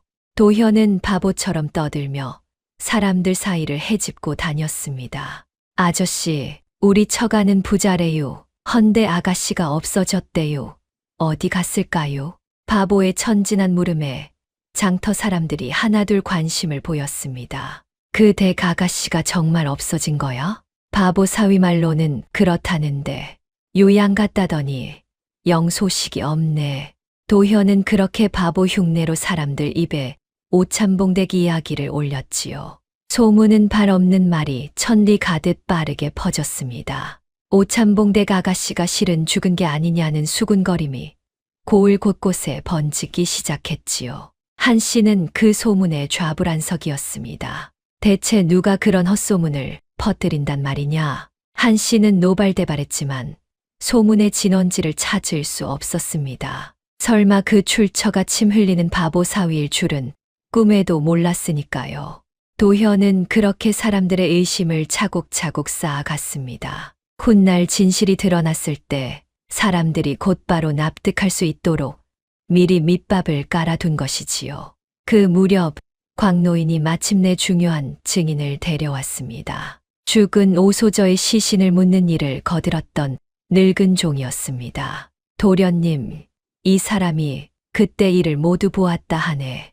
늙은 종은 두려움에 떨면서도 양심의 가책에 못 이겨 입을 열었지요. 소인이 그날 밤 한씨 마님의 명으로 아가씨를 뒷산에 묻었습니다. 분명병으로 돌아가신 아가씨를 마님이 쉬쉬하며 숨기셨지요. 도현은 그 증언을 한 자도 빠짐없이 받아 적었습니다. 무덤의 위치를 알려줄 수 있겠소? 예, 소인이 안내하겠습니다. 그 가엾은 아가씨의 한을 이제라도 풀어드려야지요. 그날 밤 도현은 늙은 종의 안내를 받아 뒷산으로 향했습니다. 인적 없는 산속, 잡초가 무성한 한 구석에 봉분도 없는 초라한 무덤이 있었지요. 여기입니다. 소인이 여기에 아가씨를 묻었습니다. 늙은 종이 떨리는 손으로 그 자리를 가리켰습니다. 도현은 그 앞에 잠시 묵묵히 서 있었습니다. 부모의 탐욕에 죽어서도 양지 바른 곳에 묻히지 못한 가엾은 소녀. 도현의 가슴에 깊은 연민이 차올랐지요. 가엾은 소저여. 그대의 억울함을 내 반드시 풀어주겠소. 도현은 무덤 앞에 술 한 잔을 따라 올리고 정중히 절했습니다. 그러고는 무덤의 위치를 자세히 기록해 두었습니다. 훗날 관아에서 이 무덤을 파헤쳐 확인하면 한씨가 딸의 죽음을 숨긴 죄가 명백히 드러날 것이었지요. 돌아오는 길, 도현의 결심은 더욱 굳어졌습니다. 이제 마지막 한 수만 남았다. 이 모든 진실을 만천하에 드러낼 무대를 만드는 일. 이로써 도현의 손에는 강력한 증거들이 모였습니다. 죽은 딸의 일기, 살수가 떨어뜨린 칼, 늙은 종의 증언, 그리고 무덤의 위치까지. 이제 남은 것은 이 모든 것을 한자리에 펼쳐 저들의 죄를 심판하는 일이었지요. 하지만 도현은 신중했습니다. 섣불리 나섰다간 저들이 증거를 없애고 발뺌할 것이요. 확실한 때를 기다려야 하오. 도현은 마지막 한 수를 준비하고 있었습니다. 그것은 바로 이 모든 사건을 공정하게 심판해 줄 사람을 찾는 일이었지요. 그리고 그 사람이 이미 이 고을에 와 있다는 것을 도현은 알지 못했지요. 한편 떠돌이 과객심어사는 그동안 은밀히 조사를 이어가고 있었습니다. 심어사는 오참봉댁을 둘러싼 흉흉한 소문을 줬다가 한 가지 놀라운 사실에 다다랐습니다. 바보 사위라 불리는 그 사내가 어딘가 예사롭지 않다는 것이었지요. 바보가 색시를 구한 일이 한두 번이 아니라 우연이라기엔 너무 절묘하구나. 심어사의 날카로운 눈은 도현의 바보 연기 속에 감춰진 진실을 어렴풋이 꿰뚫어 보기 시작했습니다. 심어사는 도현을 유심히 지켜보기로 했습니다. 그리고 그 관찰은 머지않아 두 사람을 운명적으로 만나게 할 것이었지요. 그러던 어느 날 심어사는 우연히 도현이 광노인과 은밀히 만나는 장면을 목격했습니다. 바보라던 도현이 더없이 진지한 얼굴로 광노인과 무언가를 의논하고 있었지요. 심어사는 그 광경에 확신을 가졌습니다. 역시 저자는 바보가 아니다. 무언가 깊은 사연을 품고 있어. 심어사는 조용히 두 사람의 뒤를 밟았습니다. 그리고 광노인의 입에서 흘러나온 한마디에 심어사는 그만 숨을 멈추고 말았지요. 도련님, 윤판서 어른의 누명을 벗을 날이 머지않았습니다. 윤판서. 심어사가 그토록 찾아 헤매던 바로 그 이름이었습니다. 심어사의 가슴이 거세게 뛰었습니다. 윤판서의 핏줄이 살아있었구나. 그것도 바로 내 눈앞에 12년 전 화를 피해 사라졌다는 윤판서의 막내 아들. 임금의 명으로 그토록 찾아 헤매던 그 아이가 바보 사위의 탈을 쓰고 이 고을에 숨어 있었던 것입니다. 심어사는 벅찬 마음을 누르며 때를 기다리기로 했습니다. 섣불리 정체를 드러내선 안 된다. 저 청년이 무엇을 하려는지 지켜보자. 이렇게 도현과 심어사 두 사람의 운명은 서로를 향해 빠르게 다가가고 있었습니다. 그리고 그 만남은 12년 묵은 누명과 오참봉댁의 죄악을 한꺼번에 무너뜨릴 거대한 폭풍의 시작이었지요. 도현이 증거를 모두 모았다고 여긴 순간 뜻밖의 위기가 닥쳤습니다. 한 씨가 마침내 도현의 정체를 의심하기 시작한 것입니다. 번번이 흉계가 무너지자 한 씨는 그 원인이 바보 사위에게 있음을 눈치챘지요. 아무래도 그 바보 놈이 수상하다. 정말 바보가 맞는지 시험해 봐야겠어. 한 씨는 먼저 사람을 풀어 도현의 주변을 몰래 캤습니다. 바보 사위가 어디를 드나드는지, 누구를 만나는지 은밀히 살핀 것이지요. 마님, 그 바보가 가끔 산속 암자를 드나든다 합니다. 거기 웬 늙은이가 산다는데 둘이 무슨 이야기를 나누는지는 알 수 없었습니다. 하인의 보고에 한 씨는 눈썹을 치켜 올렸습니다. 산속 늙은이라 바보가 무슨 볼일이 있어 그런 곳을 드나든단 말이냐. 한 씨의 의심은 점점 깊어졌습니다. 하지만 도현은 그런 정탐쯤은 이미 눈치채고 있었지요. 광노인을 만날 때면 늘 빈틈없이 살폈고 중요한 이야기는 인적 없는 깊은 산중에서만 나누었으니까요. 한 씨는 더 확실한 방법으로 도현을 시험하기로 했습니다. 직접 떠보는 수밖에. 글을 읽을 줄 아는지 보면 알겠지. 어느 날 한 씨는 도현을 안채로 불러들였습니다. 그러고는 짐짓 다정한 척하며 어려운 글이 적힌 종이를 내밀었지요. 사위, 이 글 좀 읽어보게. 자네가 읽으면 내 큰 상을 내림세. 그것은 도현이 글을 아는지 시험하려는 함정이었습니다. 만약 도현이 그 글을 읽으면 바보가 아님이 들통나는 것이었지요. 초연은 곁에서 가슴을 졸였습니다. 하지만 도현은 태연했습니다. 도현은 종이를 받아들고 한참을 들여다보더니 거꾸로 뒤집어 보기도 하고 코에 대고 냄새를 맡기도 했답니다. 히히, 이게 뭐예요? 그림이에요. 꼬불꼬불하니 재밌네요. 도현은 그를 그림인 양 바라보며 해벌쭉 웃었습니다. 그러고는 종이를 입에 가져가 핥으려고까지 했지요. 아이 참, 맛없어요. 종이는 맛없어요. 그 천연덕스러운 바보 연기에 한 씨의 의심은 눈 녹듯 사라졌습니다. 역시 바보가 맞구먼. 내가 공연한 의심을 했어. 한 씨는 혀를 차며 도현을 내보냈습니다. 위기를 넘긴 도현은 초연에게 슬쩍 눈짓을 보냈지요. 초연은 그제야 참았던 숨을 내쉬었습니다. 서방님, 정말 간 떨어지는 줄 알았어요. 저들이 의심하기 시작했다는 건 그만큼 우리가 가까이 다가갔다는 뜻이요. 이제 정말 마지막이 머지않았소. 도현의 눈빛이 그 어느 때보다 형형하게 빛났습니다. 하지만 한 씨도 호락호락하지 않았지요. 바보 사위를 향한 의심은 거두었지만 한 씨는 상속을 서두르기로 했습니다. 더는 지체할 수 없다. 상속 절차를 당장 마무리 짓고 저 계집을 없애버리자. 한 씨는 관아에 줄을 대어 외가 재산의 상속을 서둘러 진행시켰습니다.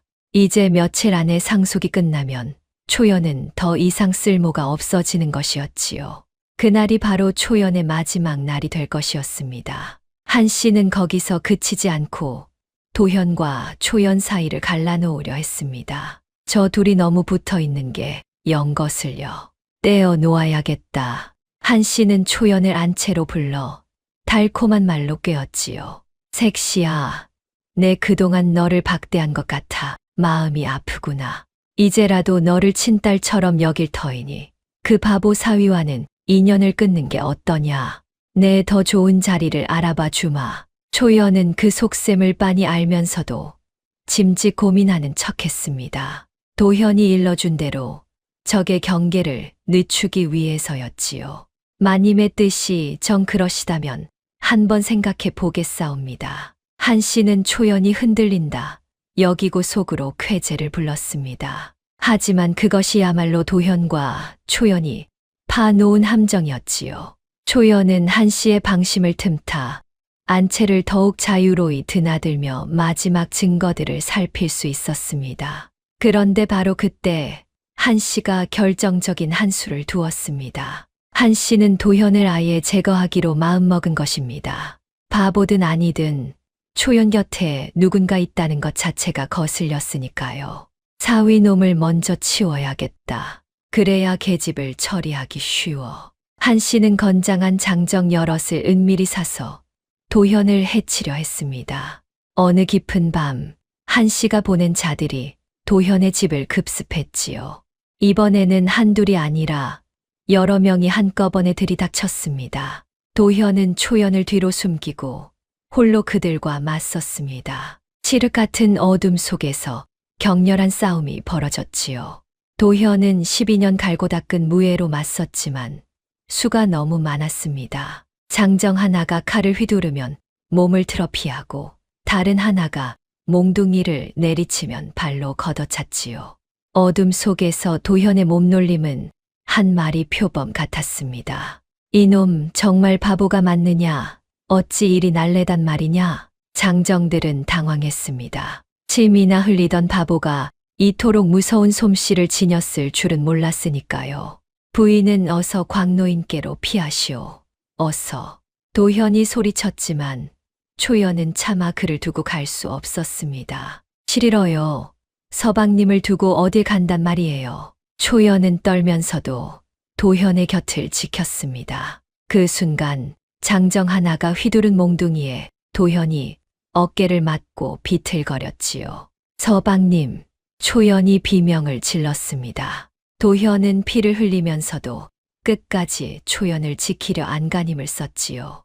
하지만 중과부적이었습니다. 사방에서 달려드는 장정들에 도현은 점점 밀리기 시작했습니다. 어깨에서 흐른 피가 옷을 적셨고 숨이 가빠왔지요.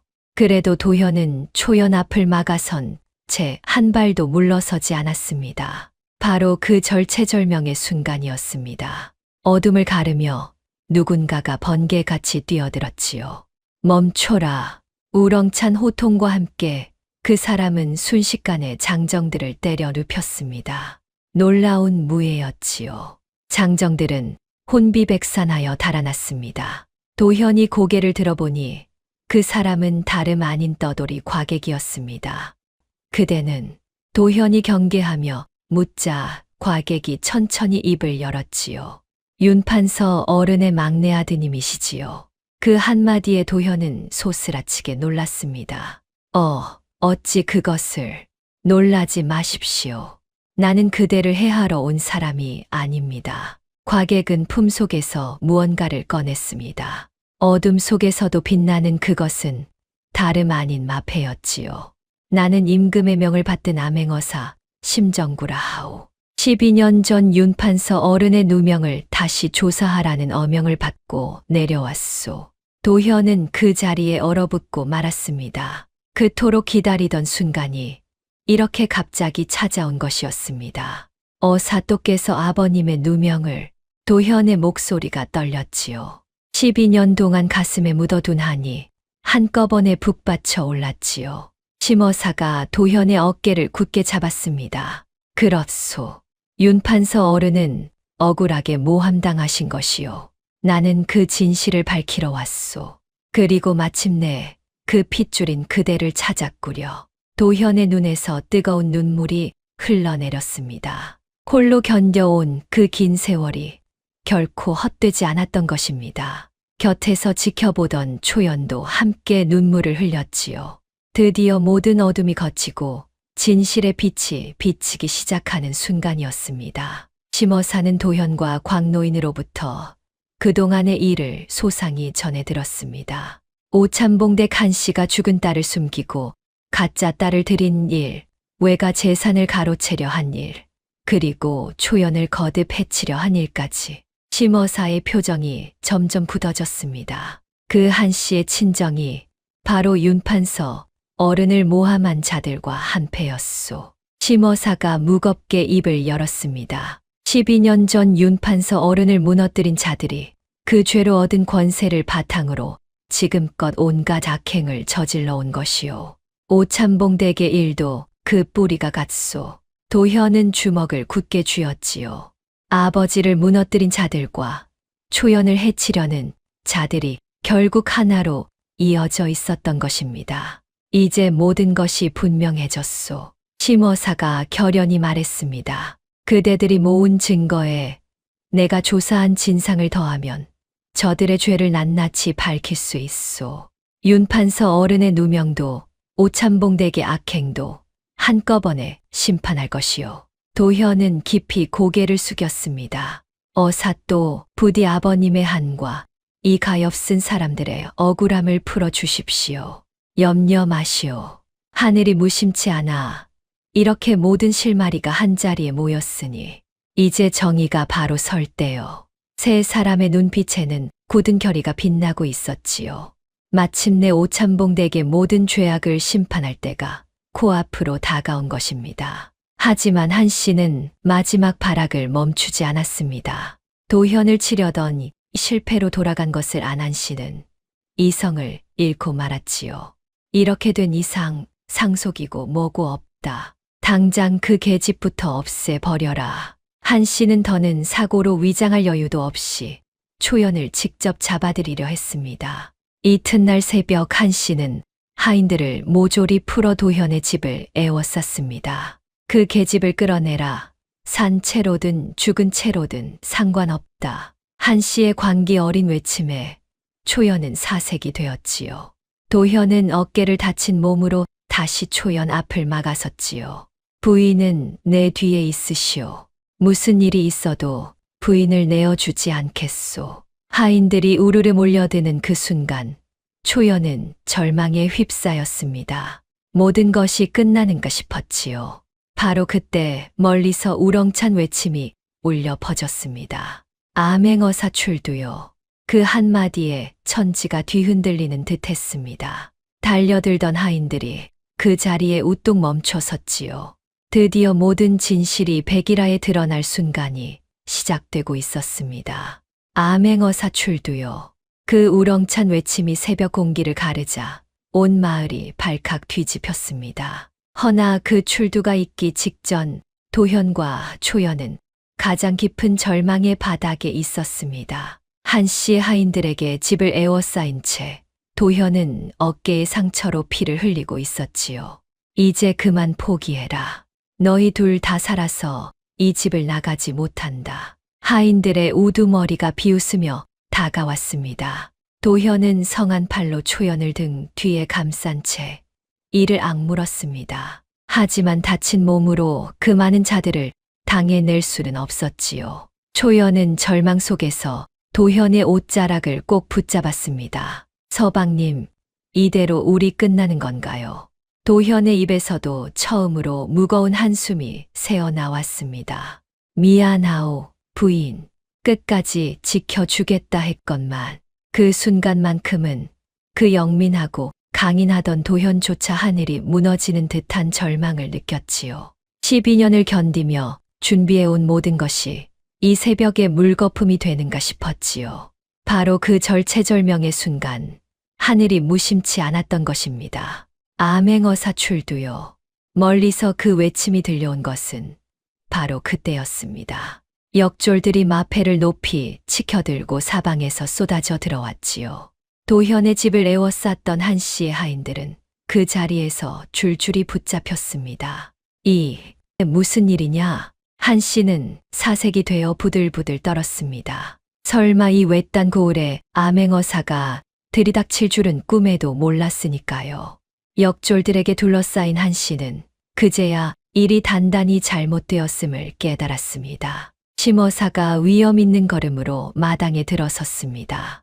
남루한 과객의 차림은 온데간데 없고 늠름한 관복 차림이었지요.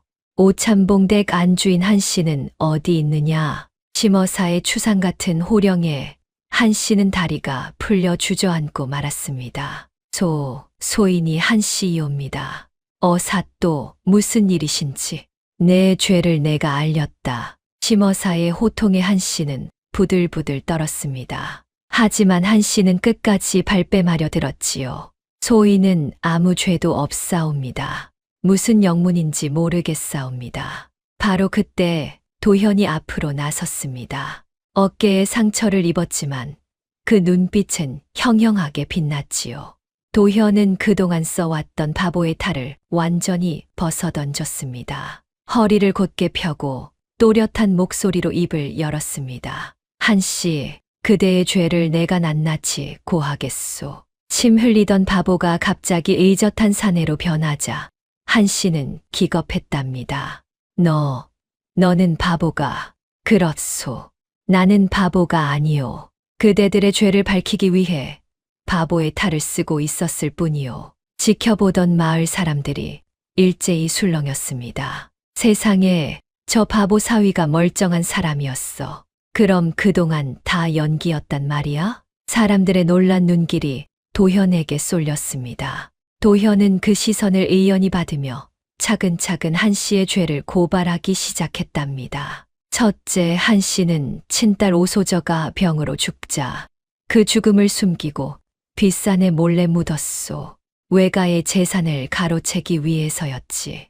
도현의 말에 사람들이 경악했습니다. 둘째, 한씨는 죽은 딸을 대신할 가짜 딸로 이 가엾은 처자를 들였소. 그러고는 상속이 끝나면 입막음으로 없애려 했소. 한씨의 얼굴이 흙빛으로 변했습니다. 그건 모함이다. 증거가 어디 있느냐? 한씨가 악을 쓰자 도현은 침착하게 대답했답니다. 증거라면 차고 넘치오. 도현은 그동안 모아온 증거들을 하나하나 내놓기 시작했습니다. 먼저 죽은 오소저의 일기를 펼쳐 보였지요. 이것은 죽은 오소저가 손수 쓴 일기요. 여기 보시오. 내가 죽으면 어머니는 다른 아이를 들여 내 행세를 시킬 것이다 라고 적혀 있소. 제 어미의 흉계를 죽기 전에 이미 알고 있었던 것이요. 사람들이 그 일기를 보며 탄식했습니다. 도현은 이어서 늙은 종을 불러냈습니다. 이 사람은 한씨의 명으로 죽은 오소저를 뒷산에 묻은 자요. 그 증언을 들어보시오. 늙은 종이 떨리는 목소리로 모든 것을 털어놓았지요. 소인이 그날 밤 한씨 마님의 명으로 돌아가신 아가씨를 뒷산에 묻었습니다. 틀림없는 사실이옵니다. 그 증언에 한씨는 더 이상 발뺌할 수 없었습니다. 도현은 마지막으로 살수가 떨어뜨린 칼을 내보였습니다. 이 칼은 한씨가 보낸 자들이 이 처자를 해치려다 떨어뜨린 것이요. 칼자루에 오참봉댁 표식이 새겨져 있소. 증거가 산더미처럼 쌓이자 한씨는 그 자리에 털썩 주저앉았지요.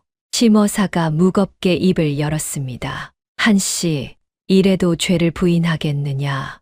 뒷산을 파헤치면 죽은 딸의 시신이 나올 것이고 잡힌 내 하인들이 모든 것을 실토할 것이다. 한씨는 그제야 모든 것이 끝났음을 알았습니다. 하지만 그 와중에도 한씨는 마지막으로 아들을 팔았지요. 이건 다 만춘이가 시킨 일이옵니다. 소인은 그저 아들이 시키는 대로. 곁에 있던 오만춘이 펄쩍 뛰었습니다. 무슨 소리예요? 어머니, 다 어머니가 꾸민 일이잖아요. 모자가 서로에게 죄를 떠넘기며 추한 꼴을 보이자 사람들은 혀를 찼습니다. 탐욕으로 뭉친 그들의 의리란 위기 앞에서 그토록 허망하게 무너지는 것이었지요. 그 광경을 지켜보던 초연의 마음은 만감이 교차했습니다. 한때 어머니라 부르며 따랐던 사람이 실은 자신을 죽이려 한 원수였다니. 그리고 그 모든 진실이 이렇게 드러나다니. 초연은 도현의 곁에서 조용히 눈물을 흘렸습니다. 그날 밤 모든 소동이 가라앉은 뒤였습니다. 초연은 홀로 마당에 나와 밤하늘을 올려다보았지요. 지난 세월이 주마등처럼 스쳐갔지요. 부모를 잃고 떠돌던 어린 시절, 가짜 딸로 이용당한 나날, 그리고 도현을 만나 진실을 마주한 순간들까지 초연의 눈에서 하염없이 눈물이 흘렀습니다. 가짜 딸이라 멸시받고 도둑으로 몰리고 몇 번이나 목숨을 잃을 뻔했던 그 시간들. 하지만 그 모든 고난 속에서도 초연은 끝내 자신을 잃지 않았습니다. 문득 언젠가 광노인이 들려준 그 말이 다시 떠올랐지요. 사람의 값어치는 겉모습이 아니라 그 속에 품은 마음으로 정해지는 법이니라. 초연은 이제야 그 말의 참뜻을 온전히 깨달았습니다. 가짜 딸이라는 겉모습, 바보 사위라는 겉모습에 가려져 있었지만 자신도 도현도 그 속에는 누구보다 진실한 마음을 품고 있었던 것입니다. 곁으로 다가온 도현이 조용히 말했습니다. 부인, 무슨 생각을 그리 하시오? 도현 역시 그 밤 가슴 깊은 곳을 들여다보고 있었습니다. 어린 시절 부모와 형제를 잃고 침 흘리는 바보로 12년을 살아온 세월. 그 긴 어둠 속에서 도현을 버티게 한 것은 단 하나의 믿음이었습니다. 언젠가 진실이 밝혀지고 사람의 참된 값어치가 겉모습이 아니라 마음으로 가려지는 날이 오리라는 믿음. 부인, 나도 오랜 세월 스스로에게 물었소. 이 바보의 탈을 쓴 채 과연 나는 무엇인가 하고 말이오. 도현의 목소리가 낮게 가라앉았습니다. 허나 부인을 만나고서야 그 답을 얻었소. 사람의 값어치는 남이 붙여준 이름에 있는 게 아니라 제 마음이 무엇을 지키느냐에 있다는 것을. 초연은 도현의 그 말에 가슴이 뭉클해졌습니다. 멸시받는 처지에서도 서로의 참된 마음을 알아본 두 사람이었기에 그 말은 더없이 깊이 와닿았지요. 부인, 무슨 생각을 그리 하시오?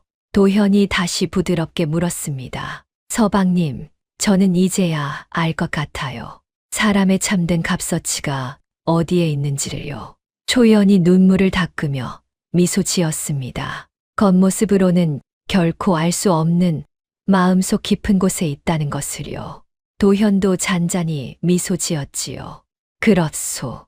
부인은 그것을 아는 사람이요. 그래서 내가 부인을 더없이 귀하게 여기는 것이요. 두 사람은 나란히 서서 밤하늘을 바라보았습니다. 길고 길었던 어둠이 걷히고 마침내 새벽이 밝아오고 있었습니다. 이튿날 심어사는 본격적인 조사에 착수했답니다.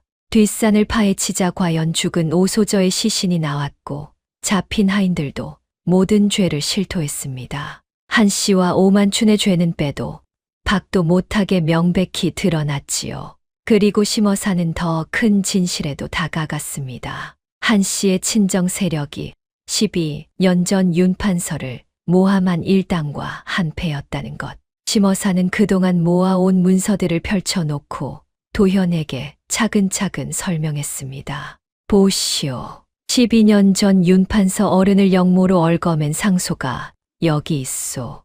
이 상소를 올린 자들의 뒤를 캐보니 모두 한씨 친정과 혼맥으로 얽혀 있었소. 도현은 그 문서를 한자 한자 읽어 내려가며 손을 떨었습니다. 아버지를 죽음으로 몰아넣은 자들의 이름이 거기 또렷이 적혀 있었으니까요. 이 자들이 아버님을. 그렇소. 저들은 윤판서 어른의 재산과 벼슬을 탐내 없는 영모를 꾸며 낸 것이요. 그러고는 그 죄로 얻은 권세로 12년을 떵떵거리며 살아왔지. 심어사의 목소리의 분노가 어렸습니다. 허나 하늘의 그물은 성기어도 새는 법이 없소. 그대가 살아남아 이 모든 진실의 실마리를 풀어주었으니 이제 저들도 죗값을 치를 것이요. 도현은 깊이 고개를 숙였습니다. 12년 묵은 한이 풀릴 날이 마침내 눈앞에 다가온 것입니다. 그 거대한 음모의 실체가 오참봉댁 사건을 실마리로 하나둘 밝혀지기 시작한 것입니다. 도현이 그토록 기다려온 아버지의 누명을 벗을 날이 마침내 다가오고 있었습니다. 이제 모든 것을 매듭짓는 마지막 심판만이 남아 있었지요. 마침내 모든 진실을 매듭짓는 날이 밝았습니다. 관아 앞마당에는 고을 사람들이 구름같이 모여들었지요. 오참봉댁의 충격적인 진실을 두 눈으로 확인하려는 사람들이었습니다. 대청 위에는 심어사가 위엄 있게 자리하고 그 아래 한 씨와 오만춘이 오라에 묶여 꿇어 앉아 있었습니다. 한때 고을을 호령하던 그들의 초라한 모습에 사람들은 혀를 내둘렀지요. 심어사가 추상 같은 목소리로 입을 열었습니다. 오참봉댁 한 씨와 그 아들 오만춘은 들으라. 너희의 죄상이 낱낱이 밝혀졌으니 이제 그 죗값을 치를 차례다. 심어사는 한 씨의 죄를 하나하나 읽어 내려갔습니다. 첫째, 친딸의 죽음을 숨기고 시신을 몰래 묻은 죄. 둘째, 외가의 재산을 가로채려 가짜 딸을 들인 죄. 셋째, 그 가짜 딸을 거듭 해치려 한 죄. 넷째, 무고한 사람을 도둑으로 몰고 독을 쓰고 자객을 보낸 죄. 죄목이 하나씩 불릴 때마다 한 씨의 고개는 점점 더 깊이 떨어졌지요. 이 모든 죄가 명백한 증거로 드러났으니 어찌 변명하겠느냐. 한 씨는 끝내 고개를 들지 못했습니다. 이제는 발뺌할 기력조차 남아있지 않았지요. 모여든 사람들은 그 죄상의 치를 떨었습니다. 그때 한 씨가 마지막으로 고개를 들어 초연을 노려보았습니다. 내년만 아니었다면 내 모든 것이 순조로웠을 것을. 원망 가득한 그 말에 초연은 조용히 그러나 또렷하게 대답했답니다. 마님, 소녀를 원망하지 마십시오. 소녀는 그저 따뜻한 밥 한 그릇에 감격하여 마님을 친어머니처럼 따랐을 뿐이옵니다. 그 마음을 이용하고 짓밟은 것은 마님이 아니옵니까? 초연의 말에 한 씨는 아무 대꾸도 하지 못했습니다. 지켜보던 사람들이 고개를 끄덕였지요. 맞는 말이야. 저 가엾은 처자가 무슨 죄가 있나. 제 욕심에 눈이 멀어 천륜까지 져버린 게 누군데. 사방에서 들려오는 사람들의 말에 한 씨는 그저 고개를 떨굴 뿐이었습니다. 한때 그 서늘한 웃음으로 사람들을 휘어잡던 위세는 어디에서도 찾아볼 수 없었지요. 이어서 초연이 앞으로 나섰습니다. 심어사가 부드러운 목소리로 물었습니다. 내가 바로 가짜 딸로 이용당한 그 처자로구나. 그동안 고초가 많았다. 초연은 두 눈의 눈물을 머금고 대답했답니다. 소녀 류초연이라 하옵니다. 어려서 부모를 여의고 떠돌다 영문도 모른 채 이 댁의 가짜 딸이 되었사옵니다. 내 본래 신분을 밝힐 증표가 있느냐? 초연은 품속에서 어머니가 남긴 낡은 놀이개를 꺼내 올렸습니다. 이것이 소녀의 어머니가 남기신 유일한 유품이옵니다. 심어사가 그 놀이개를 받아 찬찬히 살피더니 무릎을 쳤습니다. 이 놀이개의 수와 매듭은 이 고을 토박이 양반가의 것이로구나. 내 조사한 바와 꼭 들어맞는다. 심어사가 사람들을 둘러보며 말했답니다. 이 처자의 부모는 본디 이 근방의 반듯한 집안 사람이었으나 돌림병으로 일찍 세상을 떠났다. 그 바람에 어린 딸이 고아가 되어 떠돌게 된 것이다. 이 처자는 결코 천한 신분이 아니라 떳떳한 양반가의 자손이니라. 그 말에 초연은 눈물을 쏟았습니다. 얼굴도 모르는 부모가 실은 반듯한 분들이었다니. 그리고 그 어머니가 도현과 광노인을 구한 의로운 분이었다니. 초연은 비로소 자신의 뿌리를 찾은 것입니다. 이 처자가 외가 재산의 진짜 상속자는 아니나 가짜 딸로 이용당하며 입은 고초는 마땅히 보상받아야 한다. 심어사가 판결했습니다. 하여 한 씨가 부정하게 차지하려던 재산 가운데 일부를 이 처자에게 내려 그 억울함을 위로하노라. 또한 죽은 오소저의 재산은 본래의 외가로 정당히 돌려보내도록 하라. 초연은 깊이 머리를 조아렸습니다. 어사또의 하해와 같은 은혜 평생 잊지 않겠사옵니다. 사람들은 그 공정한 판결에 고개를 끄덕였지요. 탐욕으로 빼앗으려던 자는 모든 것을 잃고 묵묵히 견딘 자는 정당한 몫을 얻은 것입니다.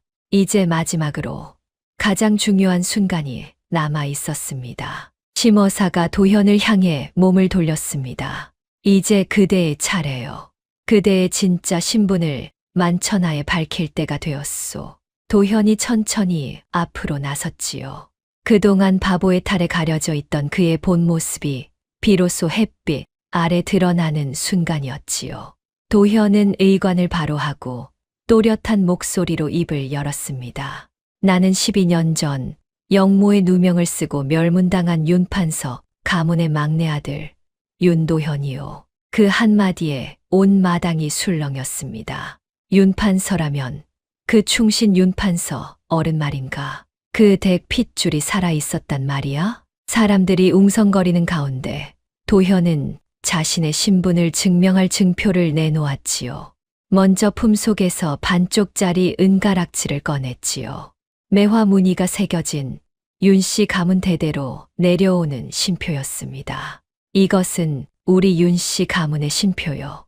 가문이 화를 입던 날 어머니께서 내 손에 쥐어 주신 것이요.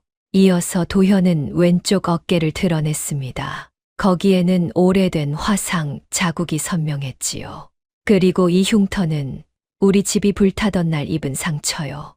이것이 내가 윤판서의 아들이라는 지울 수 없는 증거요. 광노인이 앞으로 나와 그 사실을 확인해 주었습니다. 소인이 증언하옵니다. 이분은 틀림없는 윤판서 어른의 막내 아드님이옵니다. 소인이 이분을 업고 화를 피해 12년을 모셔왔사옵니다. 심어사가 엄숙히 선언했습니다. 내임이 조사를 통해 윤판서 어른이 억울하게 모함당하셨음을 밝혀냈노라. 그 누명을 씌운 자들이 바로 한 씨의 친정 일당이니 이로써 모든 진실이 하나로 꿰어졌도다. 심어사는 임금께 올릴 장계에 윤판서의 누명을 벗기고 그 가문을 복권할 것을 청하겠노라 약속했답니다. 도현의 눈에서 12년 묵은 눈물이 흘러내렸습니다.